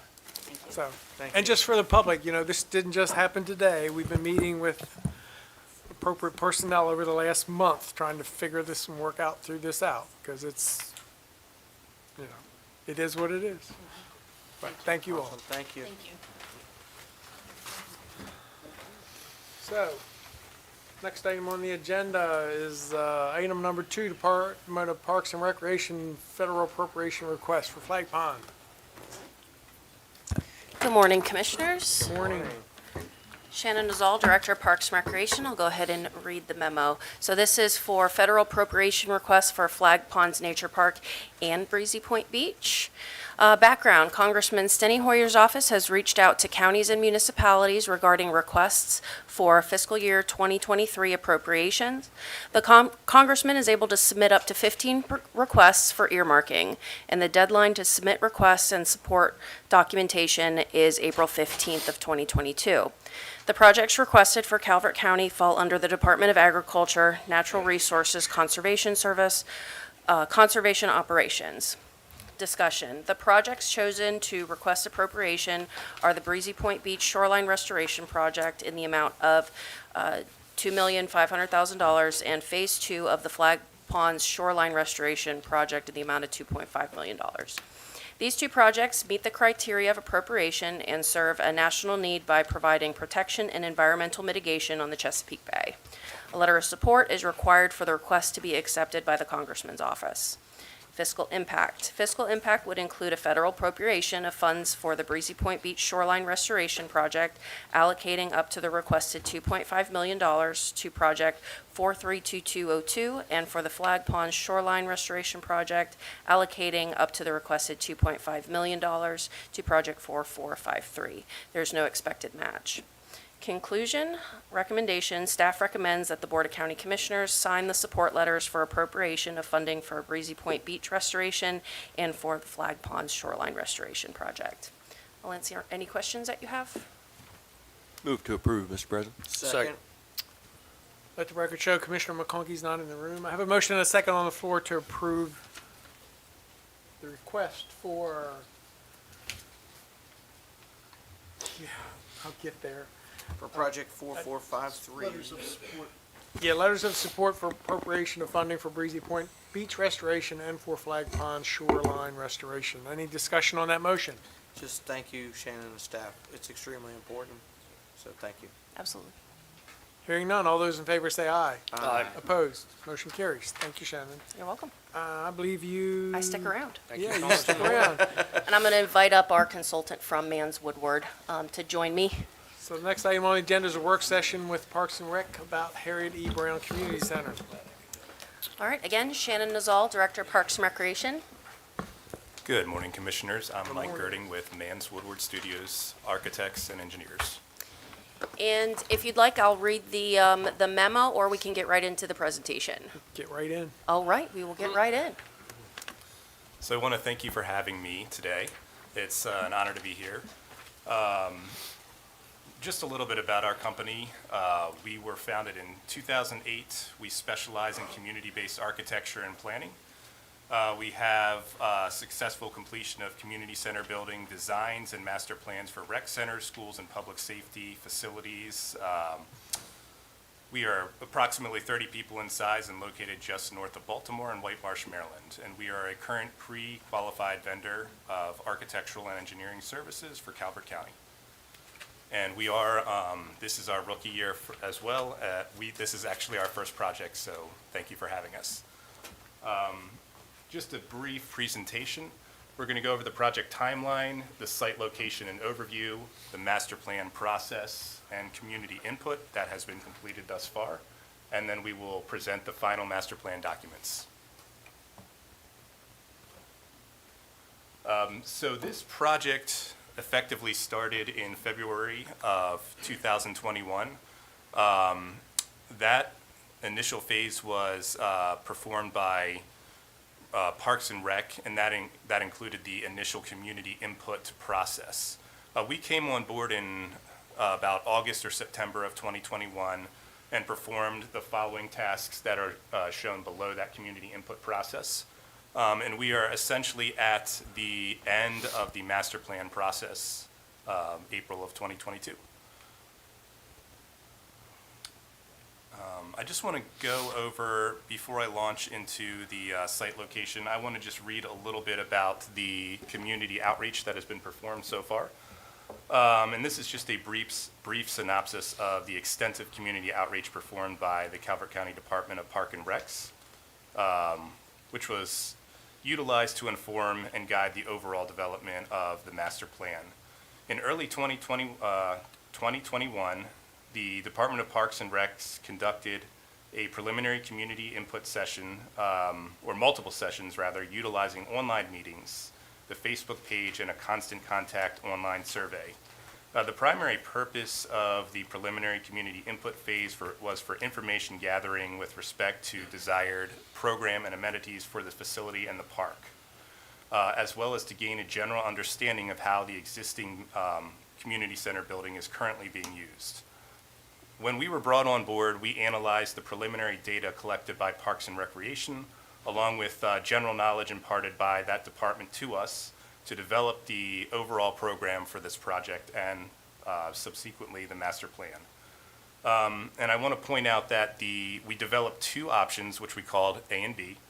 Those were presented to the public in an in-person town hall style information meeting held at Calvert Pines on December 15th, 2021.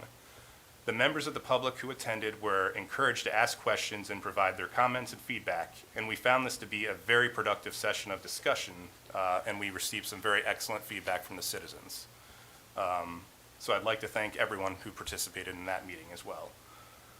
Following the town hall meeting, Parks and Rec put out another online survey through which the respondents were asked to vote on their preferred park and building layout design and provide additional feedback. Again, we received excellent feedback from the online survey, and the results effectively established the finalized program and showed that option B was the favored of the two options.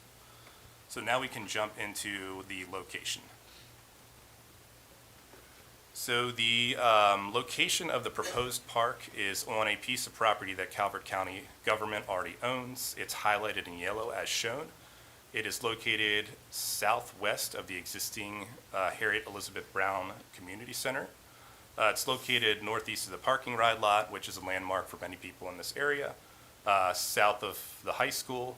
The access for the site is primarily from Fairground Road, and the site includes a remnant of the old Calvert County Fairground. The site, as we measure it, is approximately 27.87 acres plus or minus in total area. This site features multiple parcels. It is partially wooded and partially cleared, and it's important to note that all existing structures that once occupied this site have already been razed. The site is within the Parkers Creek watershed and contains a stream valley, a portion of which may be ephemeral. So that is just the general overview of the site. Now we will go into the programming section of the project. So again, this program was developed through the master plan process. It's received much community input and refinement along the way. So obviously the main portion of the parks program is going to be the community center building itself. We also identified the need for a park green or outdoor gathering area with parking for food trucks, playgrounds separated into 2 age-appropriate zones, outdoor basketball courts, tennis courts, outdoor again, pickleball courts, as well as some other amenities such as a potential place for the Harriet Elizabeth Brown Memorial. Likely that could be in the park green area. There's pavilions, both the rentable type and general picnic pavilions, a picnic area, a paved shared use hiker-biker trail, and hiking trails as well. So we'll go over the interior building programming at this point. So the building is essentially divided into different zones, the first of which is what we call the gymnasium and track areas. We're looking at a 2-court gymnasium, approximately 14,000 square feet in area. That would be for 2 full-size basketball courts, including side courts, volleyball, and a spectator seating area. The program also includes a mini gym that's separate from the main gym, an indoor track which would be at the mezzanine level within the main gym volume, a cardio equipment area which would be off of the track, and storage areas for the gym. There's also locker rooms and changing facilities, a men's and women's room, as well as unisex and family locker rooms. The building is proposed to also include meeting, activity, and exercise areas, a large multi-purpose meeting room of 1,800 square feet in area, 3 flexible exercise studios that can be used for multiple purposes, and storage rooms associated with those, an art studio with a kiln, a production lab, which essentially is used for, it's a newer thing that is used for production of online or even movie quality productions, essentially. And that is essentially the meeting and exercise areas. There's a children's area of approximately 1,400 square feet. That would have movable play equipment and possibly soft seating areas as well. And then it has, as with any building, office, administrative, and support spaces, including dedicated space for a museum, reception and security, Parks and Rec's offices, and facilities for the employees as well. And obviously the electric room, mechanical room, and all the building support functions are under this category as well. That yields a total program net square footage of 33,475 square feet. This building, as designed right now, has a approximately 22% area factor, leading to a 40,975 gross square foot area. That would be the total area of the building, including all floors. Okay, so now we'll take a look at the park design. So as mentioned already in the program, the park features the community center building and some, does anybody mind if I use a laser pointer? I think that might help. Doesn't actually work on Teams. Oh, I brought my own actually, just in case. Oh, okay, it won't work on that, let's just see. Yeah, okay. It was worth a try. Well, we appreciate bringing it up. Thank you. Okay, so the primary organizing feature of option B, which again was preferred by the citizens who were polled, is that the building is located right off of Fairground Road on the west side of the site. That's to the left here. The main entrance is off of Fairground Road as well. So essentially there's a front yard for the community center building, which includes parking in a plaza, and a backyard, which includes a gathering space or town or park green. I keep calling it town green. And then as per the zoning ordinance, the majority of the parking is located in the rear of the building. This design features the community center building, Park Green, with food truck parking areas. The Park Green is intended to be kind of a multi-purpose space where potentially concerts and other outdoor gatherings could be held. And like I said, we have earmarked a space for a memorial site as well. And this option has what I like to call the park within a park. And what I mean by that is the area to the south, which would be raised up in elevation, taking advantage of the natural grades there, would be on a slight hill there. That's where the courts would be located. That's the tennis and the pickleball. Some pavilions are in that area as well as a dedicated parking lot for that area to the far south. There are also a few other pavilions scattered to the east, and that would be the location of the proposed new ACLT trailhead. And then one more thing to point out about this, while we're not showing this as a definite thing, there is a potential southern entrance to the park that would coincide with an intersection at the park and ride lot. Just some highlights as well. The paved shared use trail, which encircles the entire park, that is 0.6 miles in length. And the plan features 273 parking spaces overall. Now we can jump over to the building. So again, the citizens were asked to vote on their preference of building design as well. We had two building designs which could be somewhat interchangeable on the site. And this also option B was preferred. So again, I'll just go over the major aspects of this building. There is a dedicated museum space. It has a 2 full court side-by-side gymnasium configuration that would house indoor basketball courts and volleyball. Now this is important. Option B originally contained a very long end-to-end configuration which wasn't preferred, so we actually revised this design and stole, or borrowed I should say, option A's court design, which was preferred, and implemented it into option B, which is what's shown here. The mini gym is located at the bottom right, and the flexible exercise studios are organized to the right-hand side in the central area of the building. The meeting room is actually in the front, so the front is up in this design here. The main entrance would be on the top side of this design. But the building does feature a rear entrance as well for people who are parking in the back to access the building from that end as well.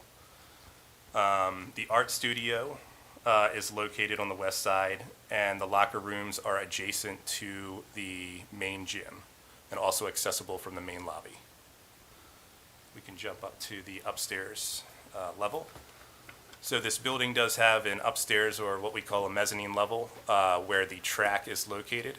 So it is accessible by stair or elevator for ADA. And this is where the office and administrative areas would be proposed to be located, as well as the cardio and loft exercise area would be right off the track. The track has 2 lanes, 4 feet wide each for running and walking, staff offices and restrooms, and the length of the track is 1/12 of a mile, or 448 feet. We were also asked to develop concept designs for the exterior of the building. So I just want to emphasize that these are very conceptual in nature. They're purposely shown in black and white for a reason. We didn't want to apply color yet at this point in the process. And again, there were 2 options presented. This one is a more traditional design, which we feel is actually more fitting in what Calvert County is used to seeing. The other design was a little bit more contemporary, and this option was preferred by the citizens in the vote. So again, this is a traditional design. It features separate volumes of space with pitched roofs. So the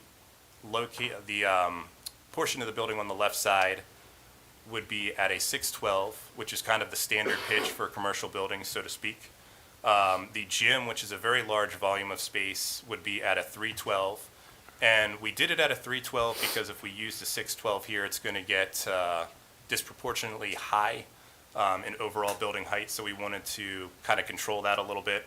But the gym here, the gym volume would require a zoning ordinance technically. And we utilized a stepped building design. I forgot to mention this in the site plan, but to the far right where the gym is, there's actually a step up in grade where that side faces the park and ride lot. So from that side, the building does appear lower. It's not as large from that vantage point. And the building does have a 45-foot overall height at its highest point, which is the crest of the gym.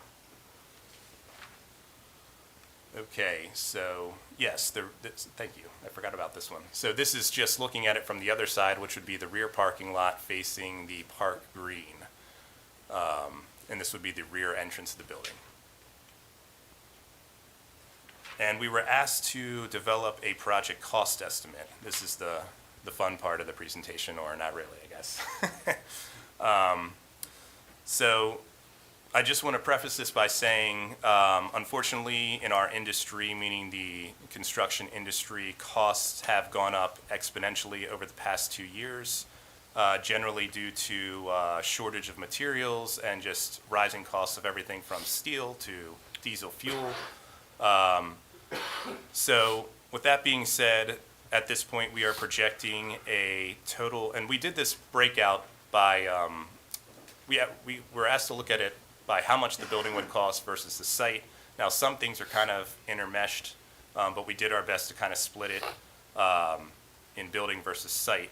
So what we're projecting at this point is the building is having a $23.3 approximately $1 million construction cost.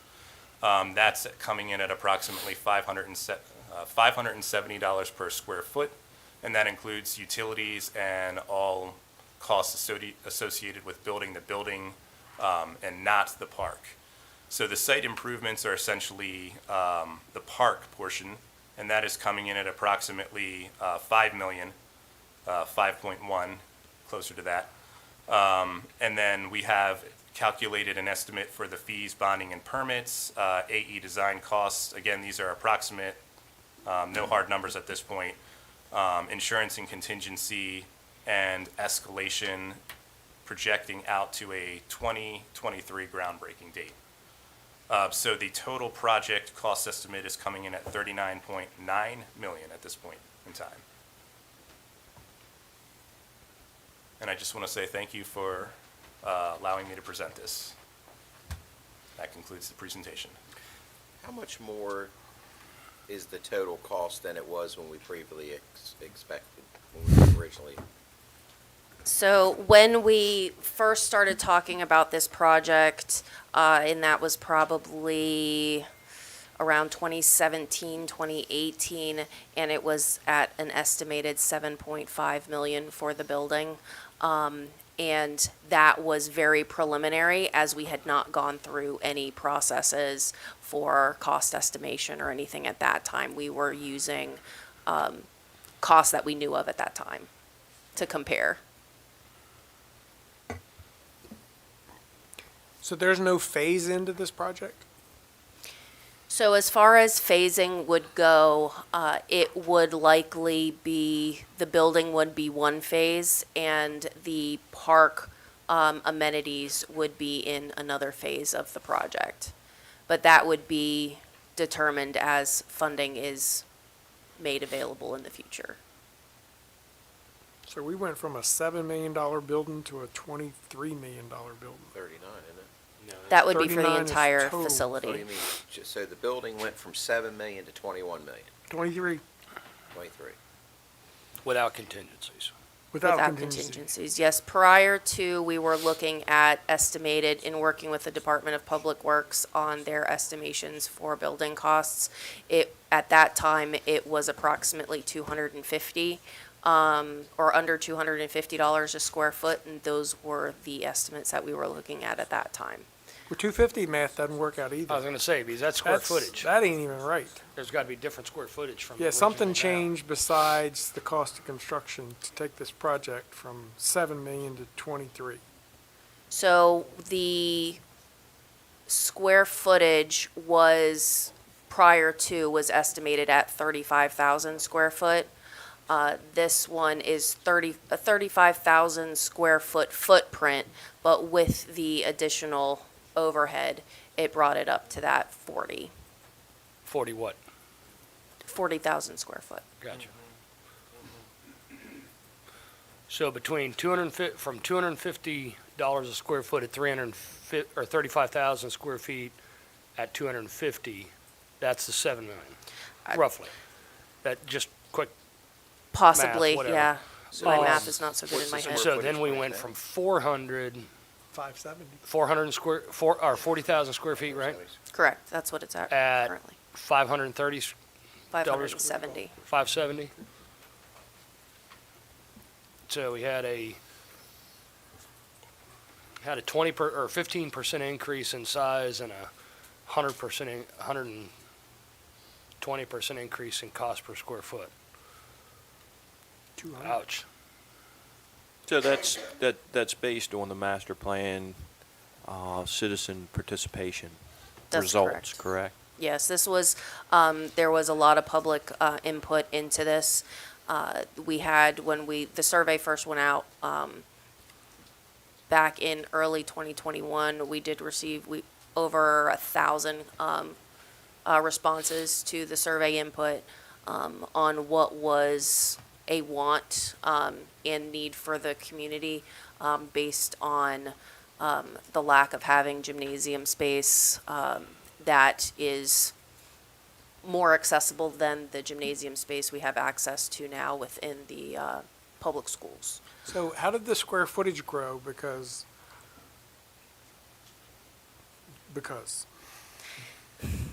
So when looking at the total square footage, and again, this is just a plan, it's a vision based on what the community has been looking for.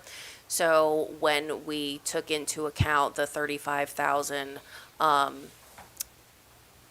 square foot footprint, and then we went up to try and meet some of the other needs of the community as well, to include a track and a fitness area as well.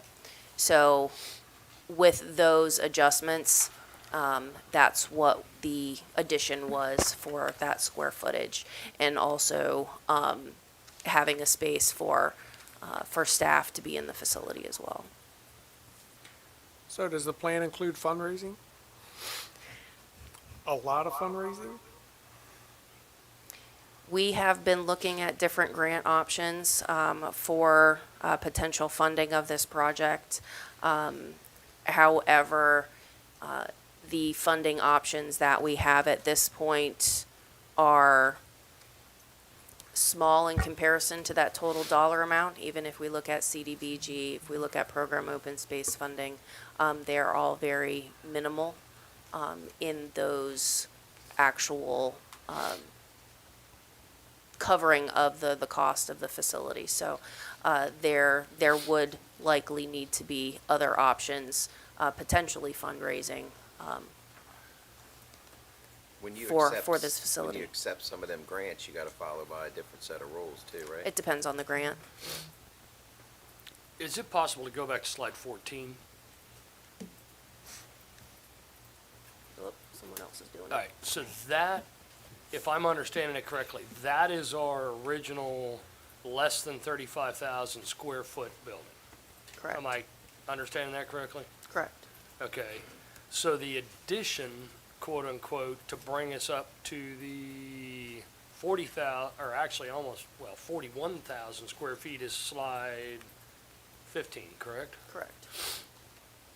So that's the other, from 34,000 to 41,000, that's the additional 6,000 feet. That's the track and is that just the track, or is that, no, that's track and whatever those Track, gray rooms there's are, right? a cardio area, restrooms, a smaller set of restrooms up there, and staff area. Elevators, having elevators in a building adds to a cost as well. A variable and concern, and we've seen this because the market's moving so fast and supply and demand's moving so fast, we see 40 million today. But by the time we would get out to bid, could be more. Our interest rates have been fantastic on the CIP, but we're watching that move up. What do you think the odds of this thing moving past $40 million?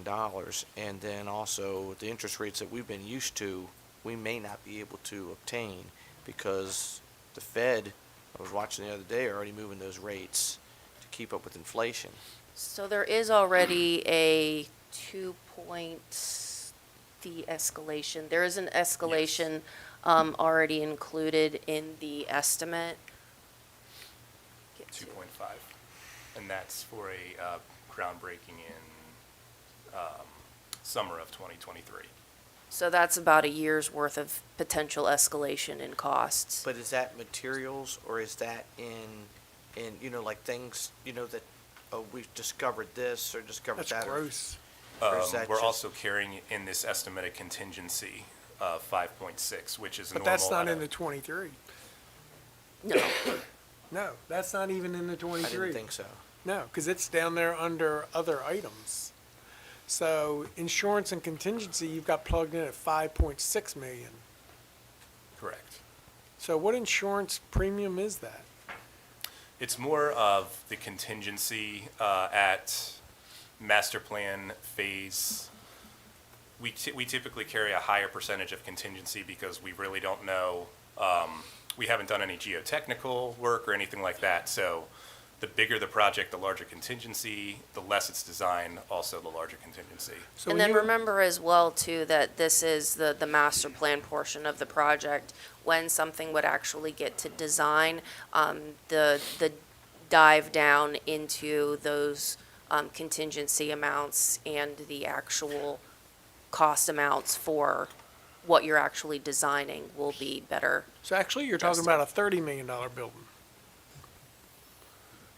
When you add in the contingency and insurance to the 23.3, you're $30 million, maybe a little change left over, but you're $30 million to this building. And that would be contingency and escalation for the entire You gotta put it park. in there. Correct. You gotta Yep. put it in there, because we put contingencies in all the time, not at that rate, but we put them in all the time, and most of the time, they get used. And the A&E design costs involved in that as well, right?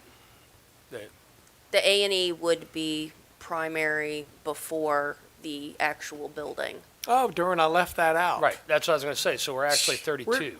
No. 31, 32. No, when you add contingency, A&E, insurance to the original cost, you're at $43 million for this building.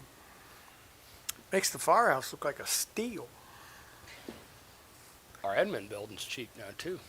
I think what's crucial to get back to is what the estimates, what we think what the bonding cost is going to be. Because I recall the first meeting I had about this project, I heard $5 million was thrown around.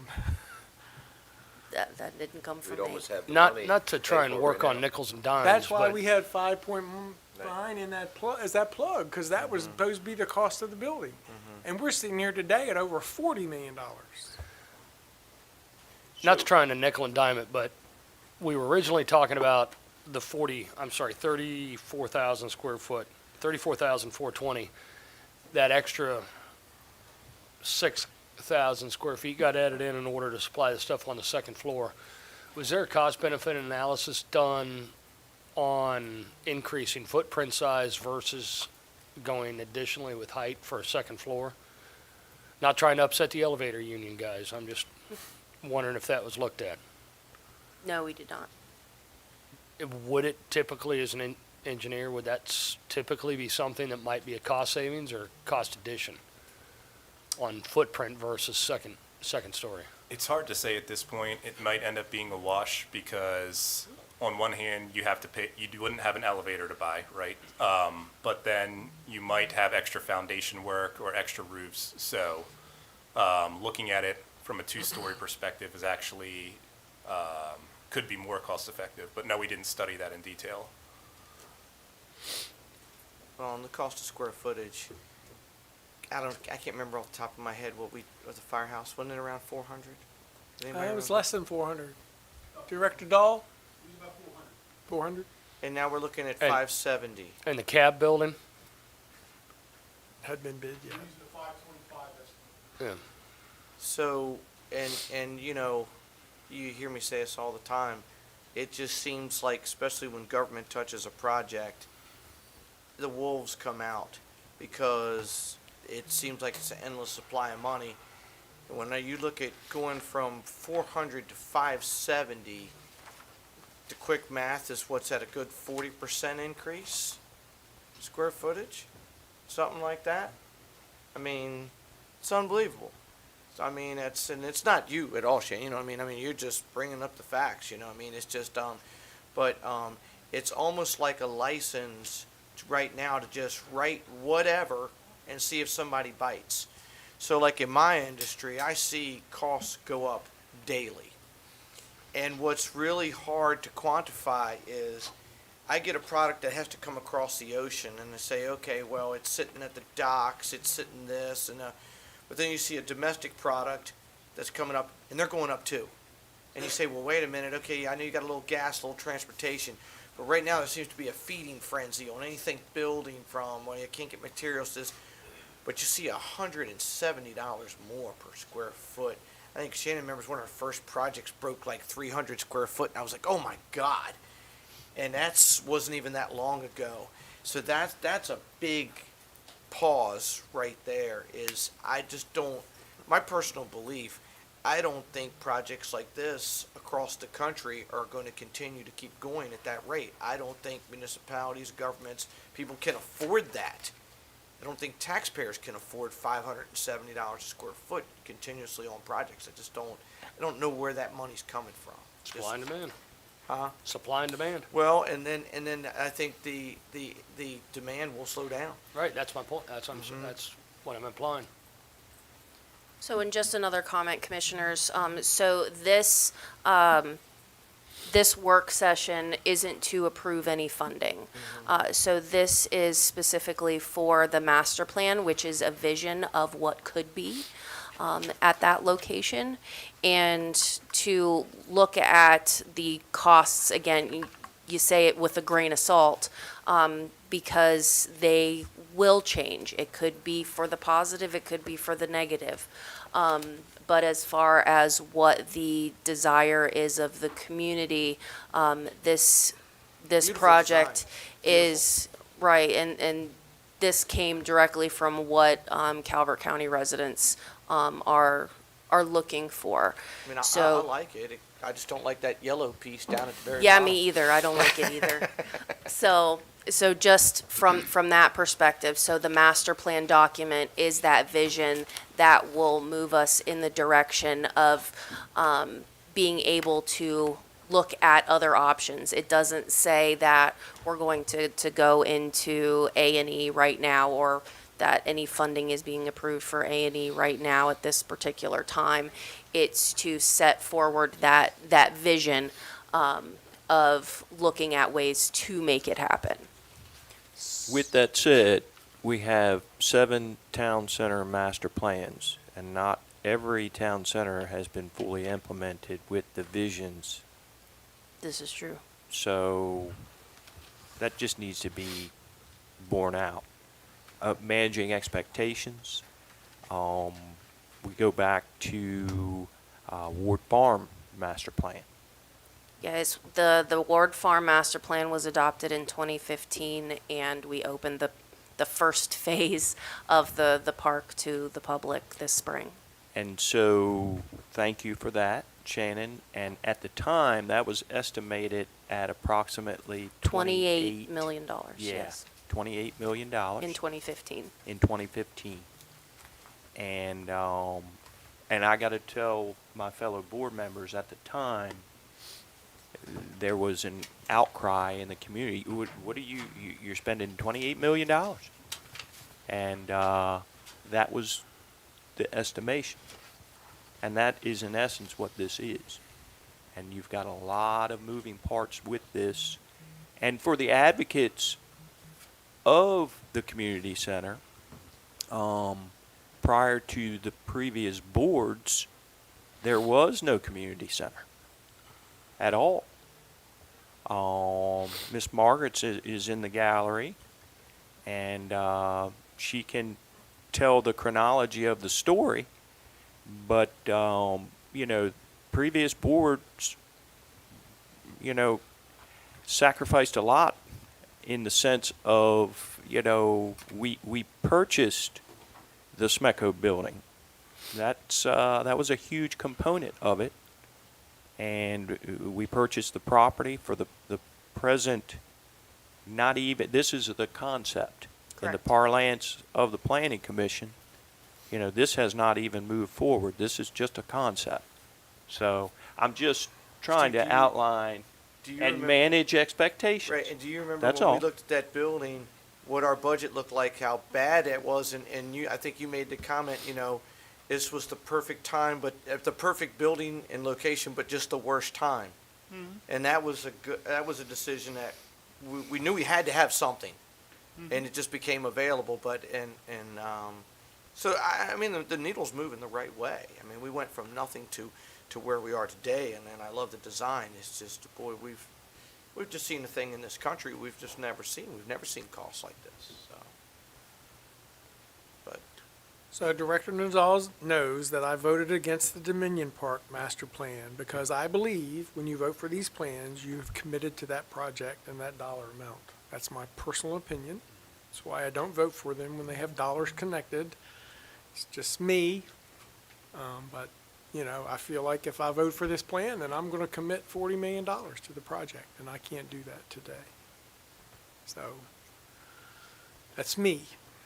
It's not the rest of the board, but any other questions or discussion? If not, is there a motion? Mr. President, I'd like to make a motion that the BOCC adopt the Harriet E. Brown Community Center and Park Master Plan. Is there a second to that motion? Second. So I have a motion and a second that we adopt the master plan for the Harriet E. Brown Center. Are we committing to the dollars with that No. motion? No. Just the plan itself? That's just me. Well, I don't want to commit us to anything financially, but I mean, like I say, I love the building, I love the design, I don't want to commit us to anything, but your motion's not that, right? It's nothing financial? Nope, No. just adopt the plan. Right. Okay. Any other discussion? The plan can be altered and changed moving forward. We're not. Absolutely. Okay. There's no timeline attached. Any other discussion? Hearing none, all those in favor say aye. Aye. Those opposed, no. Motion carries. Thank you, Thank Commissioners. you. Thank you. All right, that brings us to public comment. Thank you, sir. The County floor Attorney. has been opened for public comment from persons in the meeting room and then callers, and there's 2 people online as well. For those who are online and wish to speak, please raise your hand. Speakers will be identified by your name as presented on the Zoom screen. Speakers are asked to identify themselves when speaking as an individual. They'll be provided 2 minutes, or as the designated representative of the group, they'll be provided 5 minutes before beginning your comments. The board has adopted rules intended to maintain the order and decorum of the process. A copy is found here to my right. Finally, the Ethics Commission has asked us that we remind speakers that lobbyists include those who seek to influence public policy and are required to register in advance before engaging in lobbying activities. Please. Thank you, Commissioners. My name is Margaret Dunkel. I chaired the legislatively created Harriet Elizabeth Brown Commemoration Task Force. I also have the honor of working with a number of community leaders now who strongly support a vibrant Harriet Elizabeth Brown Community Center and Park in Prince Frederick, including Pat Nutter, Guthrie Smith, Wilson Perrin, Malcolm Funn, and Dave McDowell. More than 35 organizations and more than 200 individuals across the county have joined in this effort. Today is a 5-star day. The task force's third and final recommendation, and this is the task force report, and I'm going to give this to you, Commissioner Gadway, as our new District 2 Commissioner. The final recommendation was to create a permanent Harriet Elizabeth Brown Community Center and Park in Prince Frederick. Your action today to approve the master plan is a very important step forward. Thank you. We also thank county staff, especially the Department of Parks and Recreation and the planners for moving ahead without delay and working with us once you put this project back on track in August of 2020 and allocated $6 million to jumpstart progress last May. The new permanent Harriet Elizabeth Brown Community Center and Park will serve citizens county-wide, not just in our county center. And like its sister community centers and parks across the county, it will be primarily funded by our tax dollars and bonding, supplemented by possible grants and outside sources. We realize that more funding than originally anticipated will be required. That was a surprise to us too. And we urge you to use all of your vast creativity to identify ways and to work with us to ensure that this community center and park is the gem of Prince Frederick and that our county needs. We stand ready to work with you and to find ways to ensure that we're cost effective, but not penny wise and pound foolish. We strongly support naming the whole facility, the community center and the park, after Harriet Elizabeth Brown, Calvert County's own civil rights hero. We support the master plan's focus on being a model for outdoor and recreational activities, from hiking and linking up with the American Chestnut Land Trust trails, to biking and walking trails, outdoor courts, playgrounds, picnic areas, pavilions, outdoor art, and more. We support ample room for classes, meetings, and community gatherings, a real need in our county seat. And we want to work with you to be sure that the additional of administrative offices for the Department of Parks and Recreation doesn't cut back on these important community spaces. Of course, adequate parking and transportation and compliance with the Americans with Disabilities Act is important as well.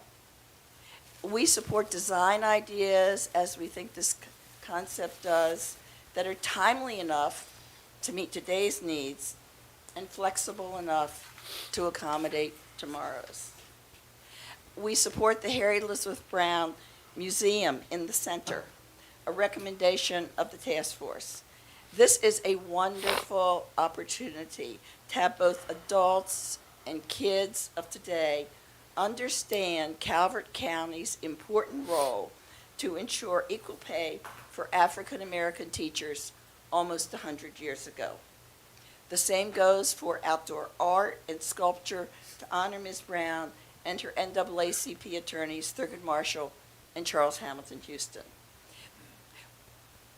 We know all of the following steps will not be easy and may not be obvious. At the same time, we look forward to working with many of you next year to do this, and I want to give a special word to Commissioner Weems. A sincere thank you for your steadfast support of the Harriet Elizabeth Brown and Community Center and Park all along the way. You have been a valuable, important, and key ally. Thank you. And we look forward to continuing to work with you as you step down from being a county commissioner and become a private citizen again.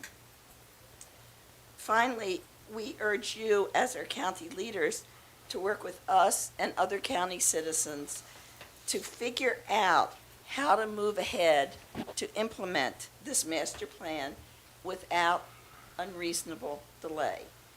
As Pat Nutter so aptly put it, we need to make sure the Harriet Elizabeth Brown Community Center and Park is shovel-ready before we are. Please wrap up your comments. Our thanks for this progress. We look forward to working with you to keep this important effort on track. The citizens of Calvert County deserve no less. Prince Frederick deserves no less. And certainly Harriet Elizabeth Brown deserves no less. Thank you so much. Thank you. Thank you. Commissioners, I'd like permission to approach Mr. Norris and give him some documents that I'd like him to distribute to you.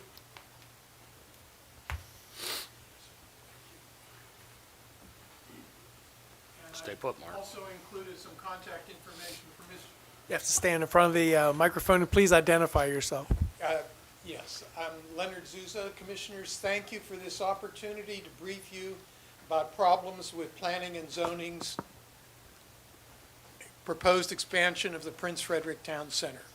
I'm Leonard Zuzza, live in Solomons, and I'm speaking on behalf of Keep Calvert Country, a group of residents committed to preserving our quality of life. We are not anti-development. We support managed growth guided by fact-driven assessments. We are not partisan. Republicans and Democrats support our efforts to help you make informed decisions that affect our wallets and our welfare. The short Keep Calvert Country report that I am providing you on the proposed expansion has a link at the bottom of the appendix that takes you to a longer study that has much more details. Planning and Zoning's expansion proposal to build as many as 10,024 new residences raises serious questions about the impact of that growth on Calvert residents. Its proposal did not provide the studies recommended by professional planners that would enable you to identify the likely problems resulting from this proposed growth. These include traffic congestion turning to gridlock, inadequate sewage capacity, water shortages, inadequate school capacity, and significantly increased costs for county services. Many of these concerns will appear only after construction is completed and developers will have left with no obligation to pay for correcting the problems resulting from the residences they built. So Calvert residents will have to pay to correct them. Planning and Zoning explicitly advocates to, quote, equitably apportion costs among developers, the county, and the state, rather than imposing all improvement costs on the first developer, end quote. So developers will pay less and Calvert taxpayers will pay more for the proposed expansion. That equity proposal has three fundamental flaws. It is contrary to the adequate public facilities ordinance that requires developers to mitigate the added traffic and ensure adequate school capacity. It proposes to eliminate the need for developers to conduct traffic and school studies to assess the impact of added traffic, and substitutes a pay per unit fee on developers. Without these studies, you officials cannot determine what road, sewage, and school improvements would be needed by expansion, so Planning and Zoning cannot accurately calculate how much they should charge or fees to developers. Keep Calvert Country estimated how much these added costs could be for the county by studying the proposed expansion in detail, expenditures in the FY22 budget, long-term planning documents, and standard planning guidelines. We determined that the costs of correcting problems caused by expansion could cumulatively add $510 million or more to Calvert budgets through 2040 for new road construction, $120 million, new schools construction, $135 million, upgrades to sewage facilities, $100 million, adequate water, $5 million, increased county services, $150 million, and we didn't even talk about the Harriet Brown Center. These are rough order of magnitude estimates, but are based on the best information available at this time. The studies recommended professionally in the planning documents listed in the Appendix 2 of the report provided you can give you an idea of the actionable costing data you need to make more informed judgments on expansion.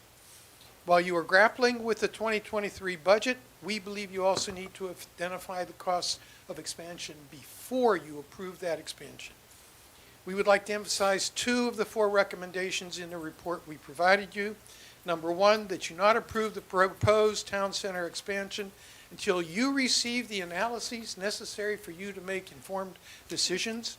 Number two, that Planning and Zoning staff prepare the studies listed in Appendix 2 of the report we provided you.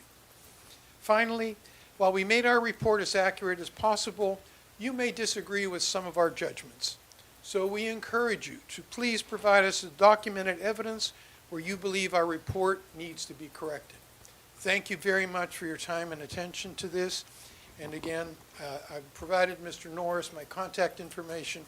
Should you have any follow-on questions for the Keep Calvert Country Group, we would be happy to answer them. Thank you. Thank you. Thank you.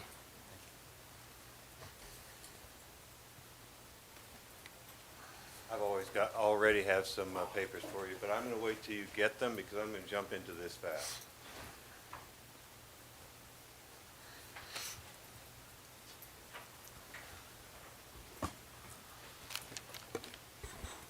Typically, my exercise is limited to jumping to conclusions, but today, And I apologize ahead of time for reading from this, but the allergy meds have me a little bit fuzzy today. Well, actually, I'm fuzzy all the time, but that's a different story. We're almost there. But did Mr. Willis want a copy as well? Please. I thought so. I made 4 just for you. All right, I believe we're ready, and good morning. I'm Bob Estes, and I'm here today as an individual to talk about traffic now and traffic that may be. Please take a look at the first page of the handouts I provided you. Note that in the red box that's in the bottom right, the citizens were asked what they wanted to keep out of Calvert County. Traffic congestion, along with its ugly cousin, high-density residential, were the things they wanted to keep out of Prince Frederick. Prince Frederick Master Plan will encourage 10 to 20,000 more people to live in the town center. That's how you spell gridlock. The comprehensive plan and other county documents require proposed growth to consider the capabilities of our network of roads. The cumulative impacts of development are to be addressed. The Prince Frederick Master Plan will allow significant growth with no workable solutions for the current or future traffic congestion, which is a clear violation of the guiding documents. The master plan seeks to encourage development by using the fee in lieu of scheme, which were alluded to by Mr. Zusa. And it usually ends up, these schemes, in basically underpayment, and guess who picks up the tab for that? And any new road plans capability to really eliminate congestion, very expensive. And do you think the state will bail us out? I doubt it. Handout 2. I show the master plan consultant proposed a non-standard method for evaluating intersection level of service by averaging. The accepted method used by the SHA evaluates an intersection's performance by the worst performing entrance. And that's how traffic goes too, as you know. Averaging gives a false sense of adequacy. Now, handout 3. You guys are quick today? Good. All right. It's a table of our notorious intersections in Calvert. The adequate public facilities ordinance states that county intersections must maintain a level C service rating except for town centers, which are allowed to fall to a level D as being acceptable. The non-standard method, which you'll see in the comparison on that colorful graphic, paints a misleading picture and in essence allows a way around the intent of the adequate facilities ordinance. sorry, please, if you would wrap up your comments, please. If you would wrap up your comments, please, your 2 minutes, great, thank you. And quite a few of you There know is how to still find me one if you person. have other questions. There is still one person online, and she has not yet raised her hand. Naquinta? If you wish to speak, please raise your hand. No, sir. That concludes public comment. Thank you. Next item on the agenda is Commissioner reports. Commissioner Hart? Yes, with Easter coming, I'd like to wish everybody a happy Easter and to really remember that it's more than just the little bunny that hops around on TV. So hopefully people will have family with them and really keep in their hearts. And that's all I have. Thank you. Commissioner McConkey? I only attended your event this weekend, and the food was excellent. We had a good turnout, so Thank you. good luck to you. Thank you. Commissioner Gadway? We've had a lot of fires, or a lot of residential fires in southern Maryland over the last few weeks. They've taken a tremendous toll of life. I ask that everybody please go through your house, look for fire hazards, make sure that you have your working smoke and CO detectors throughout.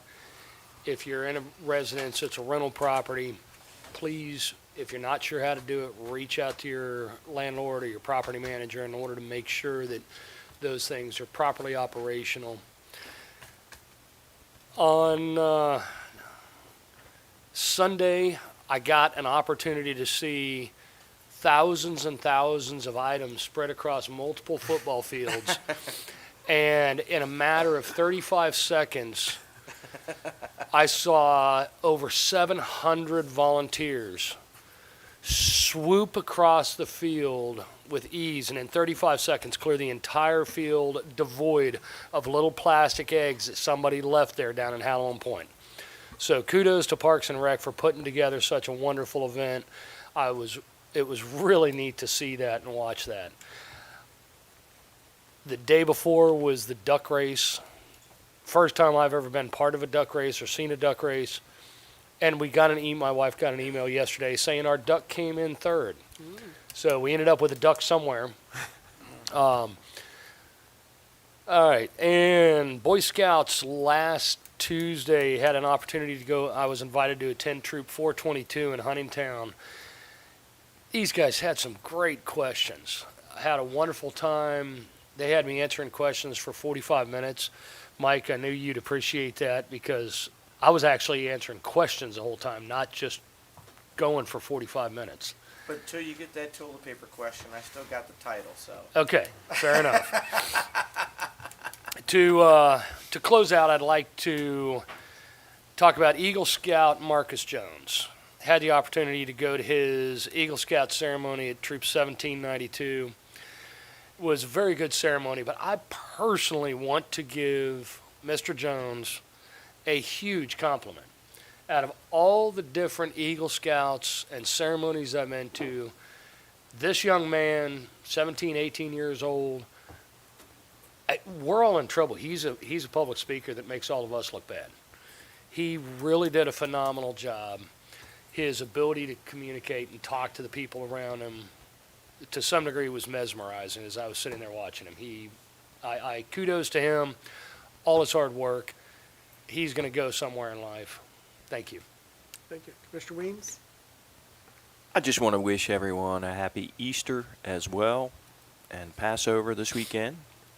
And that's all I have to report, sir. Thank you. So, the five of us received an email this week about an incident that happened at the most recent Board of Education meeting, and I just want to let that individual know that we are going to talk about that whenever we meet with the Board of Education or the superintendent of the schools, because it was very disturbing what was related that happened at that meeting. You know, we've complained enough about the 10-person limit, but the issue that occurred that night is just unimaginable that they would do what they did. So we're going to talk about that whenever we meet with the Board of Education or the superintendent of schools.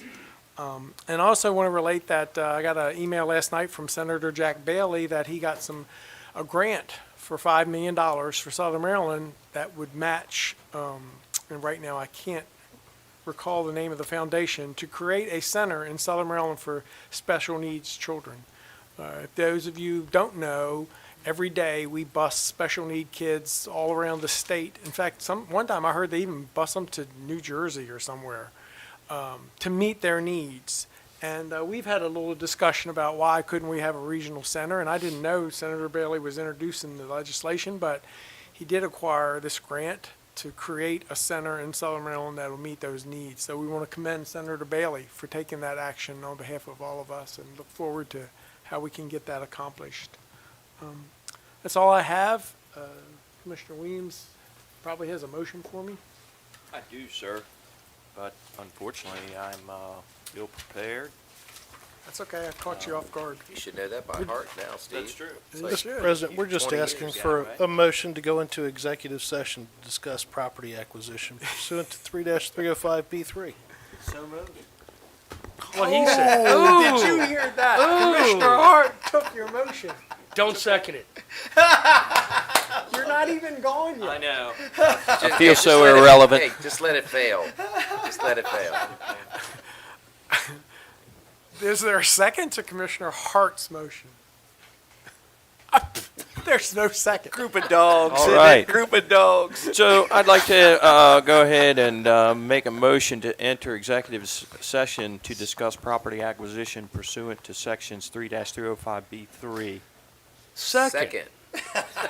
I have a motion and second that we go into Opposed. Oh, I'm executive sorry. session.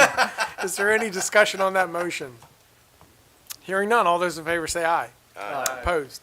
So I do want to add, today we took a very good action on behalf of the Sheriff's Department, correctional officers, and the employees of Calvert County to give them the pay raise that they deserve. So I want to thank my fellow commissioners for that vote and thank the staff for all their hard work on that issue. So thank you all very much. And you all have a great day and a happy Easter.